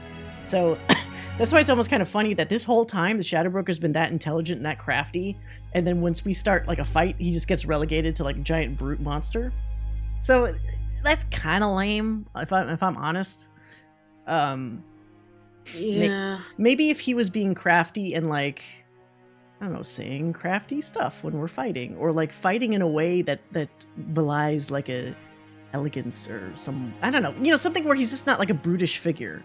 I feel like the whole thing that would be satisfying about a Yag taking control of its life after it had been treated like a pet would be to prove that it's not just like a brutish pet. But then you just go and prove that it is that when you fight it. That's true. That's a good point. At least that's my interpretation. It's a cool fight. It just feels like it undermines like that whole reveal of the fact that it had to kind of grow past its perceived limitations to be a mastermind, of all of this stuff. I do think it's cool that the Shadow Broker maintains this complete anonymity. Even though there's like people really nearby that should be able to see what it actually is. Like, even after this, like, Liara just says, "Well, I'm the Shadow Broker now." And it's like, okay, cool. Nobody checks in aside from her, like, Drell friend to see, like, look behind the curtain and see who the Shadow Broker actually is. Like, it's apparently something still very easy to disguise. That's less of it. I mean, that's honestly less of an issue. That's more of a weird quirk for me, because it's like, knowing even in our universe right now, how easy it is for people to get like fucking doxxed and like information to leak, it feels kind of, it's kind of funny that like, damn, you guys must have some crazy fucking firewalls or something for like nobody else to know what the Shadow Broker is, like what race Yes, they are. everyone else in the universe decides, let's just not know. You don't have anybody curious enough to try to suss out who the fuck that is, or like to maybe be daring and try to blackmail the Shadow Broker into saying like, "I know who you are," like, or something like that. Like, I don't think they play up that like at all. But I would expect if this was real life, you would have somebody doing that, right? Liara and I guess the point of the Shadow Broker is that they control the information, and right. It's easy to lay as many red herrings as they want. I guess she would have to actively constantly put out false flags or whatever about like what the Shadow Broker is, just to keep people off the trail. Liara and Shep killed all the people that saw the broker alive before. But that means, like, for example, okay, that means some people knew what the broker was like, but like, how did that not? The more people that know about a thing, it's like just a matter of time before that information leaks. So how are they that solid on that information? Like, it would be more believable to me if nobody knew who the guy was. As soon as you get a couple people involved, that's a problem. I would say, I'm not a security guy or person, but I would say that would be your first like hole, potential hole in your security. If like anybody outside of you knows what you are in such an important information broker like world, right? That's just my take on it. But yeah, interesting for the darkness that becomes Liara. I do feel like she lightens up a little bit in Mass Effect 3, but she still kind of stays like, I don't know if we really pull her out of the darkness by the end of this. It just establishes that now it's something she's more comfortable with. Because she's still pretty stubborn, and she'll still do what she believes is necessary and important for her own personal tasks. Like, she picks up this without any input from Shepard. I think you have a chance of her visiting you in her visiting you in your cabin at some point, whether it's friendly or not. But that's just to kind of solidify, like, yes, Shepard, if you didn't already know, I am still the Shadow Broker, and I'm still going to do this and that. And I think that's also where she reveals that she helped Cerberus acquire you to do what needed to be done. I kind of love that sort of dark turn for her character, though. It's not even that dark. It's honestly not even all that dark, but it's such a counter to like how sort of innocent she was in the first one. It Yeah. just it makes her more interesting to me, and I don't know what that says about me, really. Well, it gives her more layers, which is good. It does, yeah. Because otherwise she would still be that same like I don't know what I would refer to her before as, like that kind of dependent, naive sounding introvert kind of character. Like she's definitely had to grow out of her shell, like break out of her shell, both in Ilium when she's just doing her usual like information broker stuff, and definitely as a shadow broker. So that's certainly development for her. I wouldn't say like overall it's negative. It is just funny that by the time we get into Mass Effect 3, it's like the writing itself has a hard time determining where she lies at that point. Like, is she Right. still Shadow Broker Dark, or is she starting to veer back into Innocent?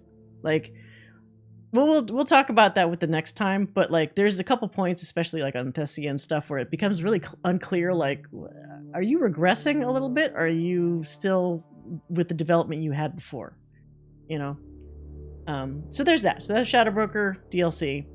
Now the Arrival DLC is the kicker, because that directly connects the ending of Mass Effect 2 to the beginning of Mass Effect 3, because the events of Mass Effect 3 are basically the repercussions of you doing what you did in Mass Effect 2. It's pretty heavy. So like, okay, Batarians got the worst of it. Pour one out for the Batarians.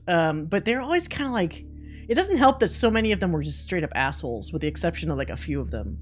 So many of them are just anti-human from the get-go, even before the Arrival.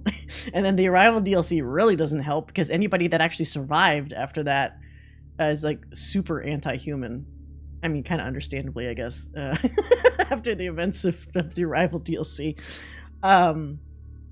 So yeah, Arrival DLC is basically a scientist lady, right, comes to us and says, we've been using this Reaper like piece or something. Like they have some kind of, I don't think it was Prothean device. They've been researching some Reaper shard or something that's given them a clue that there's like a literal time, like there's a timer that they have like in every fucking room in that facility. It's like, here's the countdown to when the Reapers are gonna fucking invade. And Shepard's like, well, that's not good. That's not good at all. And so we go there, and what's so weird about this DLC is everybody seems normal until they aren't. And it's such a quick shift that I was like, what the fuck? Like, the previous codec informations for indoctrination and whatever always make it sound like it's a gradual process. But their heel turn is like so fast that I was like, okay, she sounded normal before, and now she's instantly like, kill Shepard, do the thing, you know, like she just becomes a different character suddenly. Yeah. And then, so we go there, we go to the facility, everything seems normal. And then because she even tells us what the game plan is to stop the Reapers. It's like, well, the only thing you could do is blow up this fucking relay, because this right here is the relay that's going to make them enter into the universe again, and whatchamacallit, and just fully invade.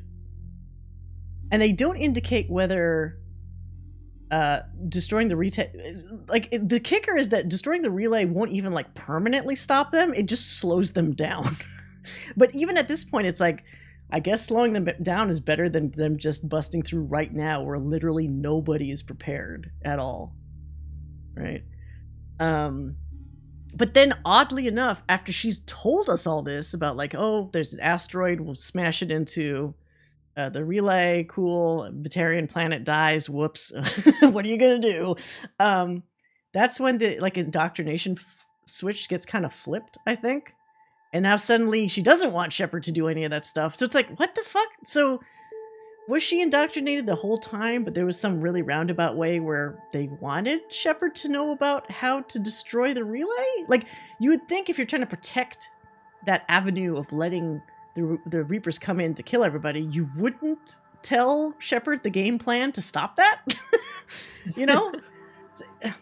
The Arrival DLC timer is apparently a real timer to game over. Oh, I did that.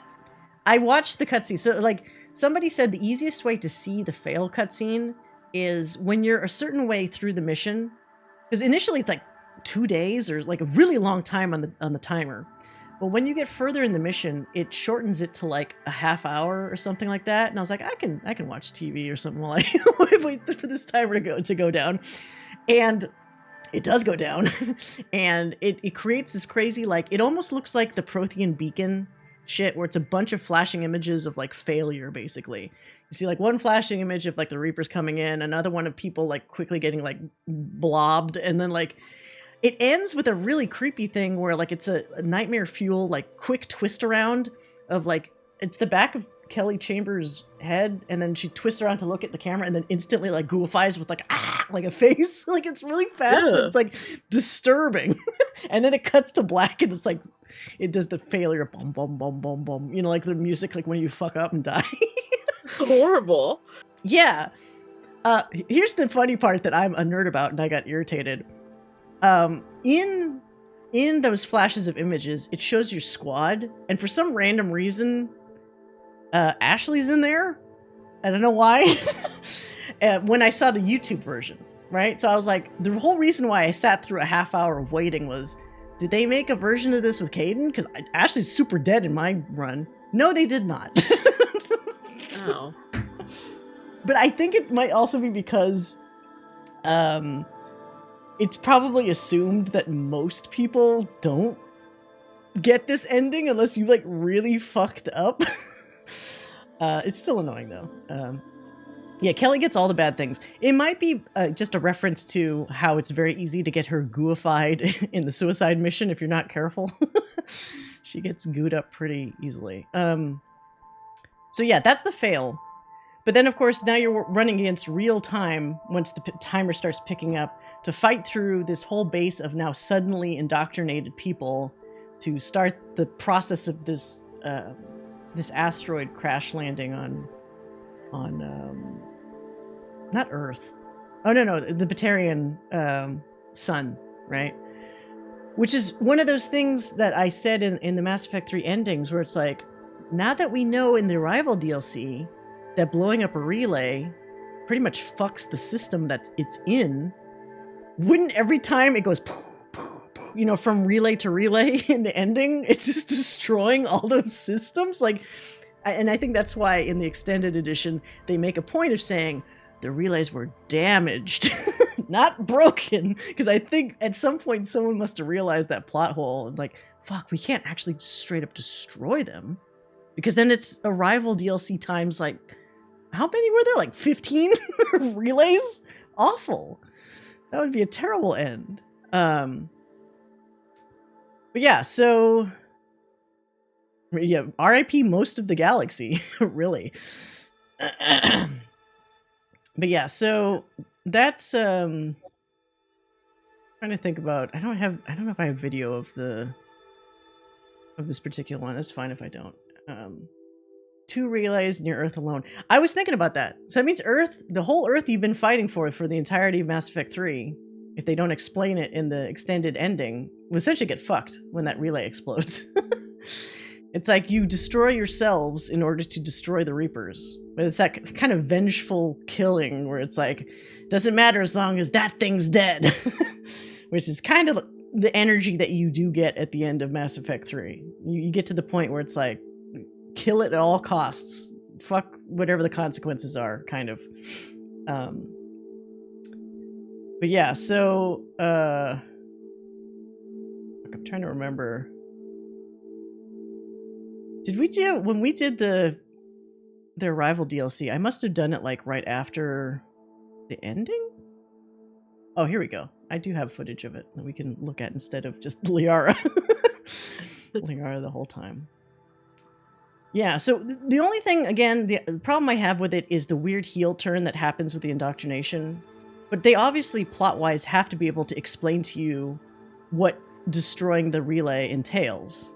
It's just that it doesn't make sense if it's turned out that this, or Dr. Kenson, it says, if Dr. Kenson was indoctrinated the entire time, she shouldn't have told you about how to destroy the relay because that's against the interests of the Reapers. You know, so Right. like a little plot, like you just kind of hand wave it a bit, like don't think about it. Just look at these cool explosions and things. I wonder if you go to the red ending in Mass Effect 3, does it kill David Archer? Oh, because he was connected to synthetics? That's a good question. I mean, he might not be permanently imbued with that stuff because when we see him at Grissom Academy, he looks normal again. So they might have been able to remove that stuff. It's possible. That I'm willing to kind of hand wave a little bit because it wasn't really clear how well he recovered. So you could always kind of say, oh, no, he totally recovered. He's cool now. You know, he seems happy and all that. So... yeah, see, even this camera angle here is like you're sensing something's fucking weird because the camera's going like it's also changing the zoom a little bit as it's tracking out.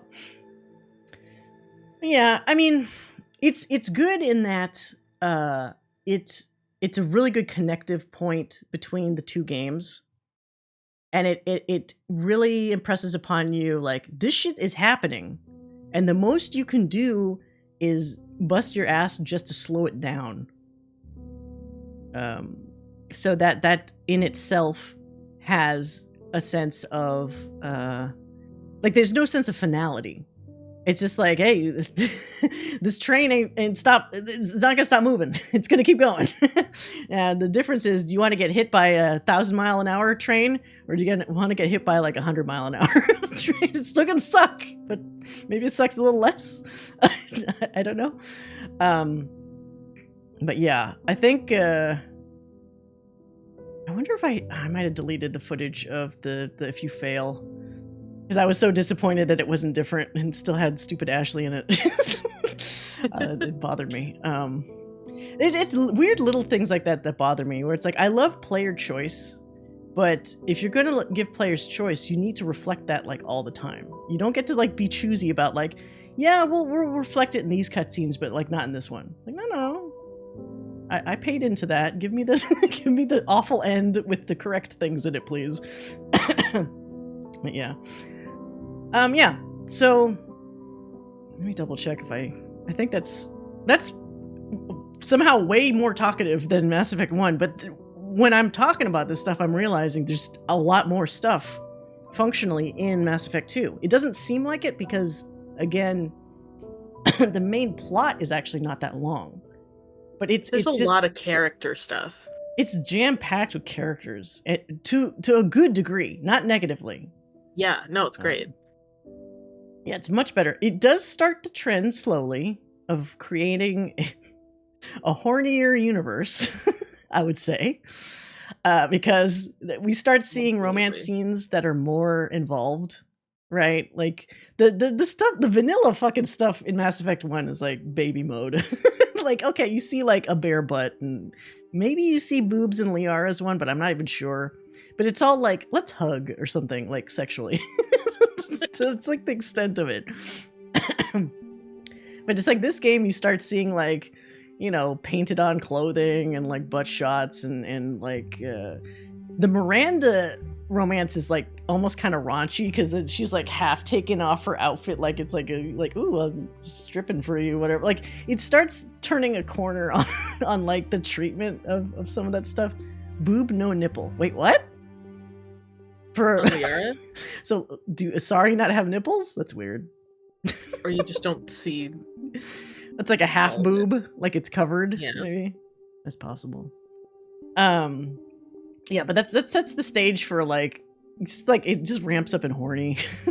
It's like by the time you get to Mass Effect 3, it's like let's repay how chaste you've been up to this point. Let's like give you whatever the fuck you want, I guess.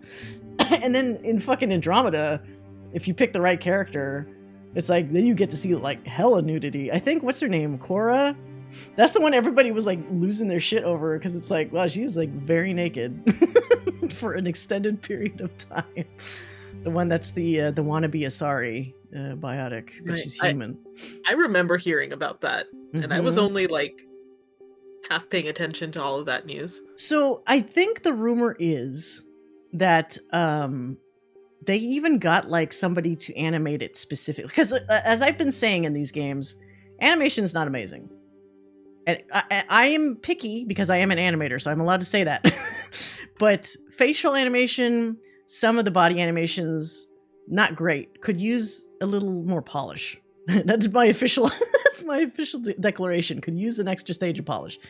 But somebody like fucking almost hand animated apparently like her scene, because like there's some details like smushing of, you know, skin and stuff when they're embracing and whatever, that people were like, whoa, like that's what made people talk about it. It was such detail.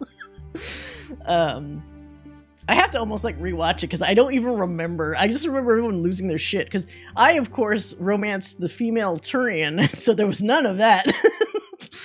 You always get screwed when you romance Turians, and that like great personalities, but like no nudity whatsoever. I don't even know how that would work, honestly. But that's the problem with that. The Object Row fight, I've only made it to the end on Insanity once. So my first Insanity attempt, and I still haven't been able to survive the end again on Insanity. I haven't tried Insanity mode. I feel like whenever I revisit this again, probably to do that rare male Shepard Mass Effect 3 run, I'll try Insanity then. I'll probably regret it because I'm still going to pick Vanguard, which is going to bite me in the ass. I know it. But yeah, we'll see it then. Turians don't have nipples as bird people. They don't, and yet every time they design like a fucking female Turian, they still want them to have like hips and stuff. It's like, how does that even, is that even applicable to that race? Like, it shouldn't be. It shouldn't. But yeah, I don't know. Meanwhile, Jal gets everything romance scene. Well, Jal, okay, this is like getting into Andromeda. I'll just say really briefly, Jal was the other romance that was like initially only for girls, and then people got mad enough that they were like, okay, we'll make the scene for guys too. And then I guess people were okay with it after that. I just know that like everybody wanted Jal, and I will be honest and say I'm not super into that race's design. Not all the race designs are necessarily hits to me, but in particular, I forgot even what the race is called. But that's the one we see so often in Andromeda, and I just think they look a little fugly, kind of, just to me. He looks the best out of all of them, for sure. Oh my god. I forgot about the scene where you're just naked and you're like, fuck everything! And you start to punch out everybody with your underwear on. Which is especially funny as a Vanguard. It's like you're charging people with like no clothes on, practically. Which should almost instantly make all your stuff, like... You must have a hell of a bra for that stuff to not, like, come loose. Like, charging and stuff with such ferocity, you know what I mean? Yeah. Right, anyway, that's neither here nor there. Yeah, they stole the clothes for some reason. That'll show Shepard. She won't fight us if we take all her clothes. Oh, how little you know Shepard. She will fight with whatever the fuck she has. It's like Dragon Age Origins, where there's that weird scene where you're put in jail and you're just in your gross, like, grandma panties. Whatever they put you in that game. It's like, I'm still fighting in this. This doesn't stop me. It just slows me down a little bit. But yeah, anyway. I think that kind of wraps that up. Overall, definitely, as I mentioned, it's like the equivalent of like the Empire Strikes Back of the series. It's got so many highs and not too many lows. Minus some significant lows, but there's not a ton of them. It's like Horizon's pretty big low. Yeah. Any treatment to the Vermeer Survivor, pretty big low. But for new characters, pretty good job. A pretty damn good job, honestly. The variety of loyalty missions, pretty damn good. Treatment of Jacob, pretty damn bad. To Jacob in general, pretty damn bad in terms of handling. Like, please. Do a do-over someday where you have a good black character, so you somehow fucking... You can't cancel it out, but you know, like, please. Please, fucking please. And yes, I know Liam exists in Andromeda, but he's just such a nothing burger to me. I know people are going to say I'm a hypocrite because I like Caden, but then I kind of felt nothing for Liam. But I feel like Liam has much less interesting stuff going on narratively than even like, you know, Caden. So he's not even a biotic. You know, once again, you have a character that doesn't have as much going for them off the bat and puts him at a disadvantage. He's a nice guy though. At least he doesn't have the same problems that Jacob has. So I'll give him that. It's still not good enough though. But yeah, so okay, that's our talk for tonight. Thank you for coming to our TED Talk. The unnecessary TED Talk about Mass Effect 1 and 2. We'll continue this next time with Mass Effect 3 because we're gonna need an entire evening. It's gonna be a mess, but it's gonna be a glorious mess. I mean, just talking about the ending is gonna be at least an hour or two. Oh, absolutely. And controversies at the time and all kinds of stuff. It's gonna be crazy. So I was gonna start Baldur's Gate on Monday, but we still got stuff to finish here. We clearly gotta get all our ducks in a row to feel complete about drawing the Mass Effect series to a close for now. So Monday at 8 p.m. Pacific, we will continue this with a full evening of Mass Effect discussion for Mass Effect 3. It's gonna be good. It's gonna be really good. There's a lot, both in good ways, bad ways. There's a shit ton to talk about Mass Effect 3.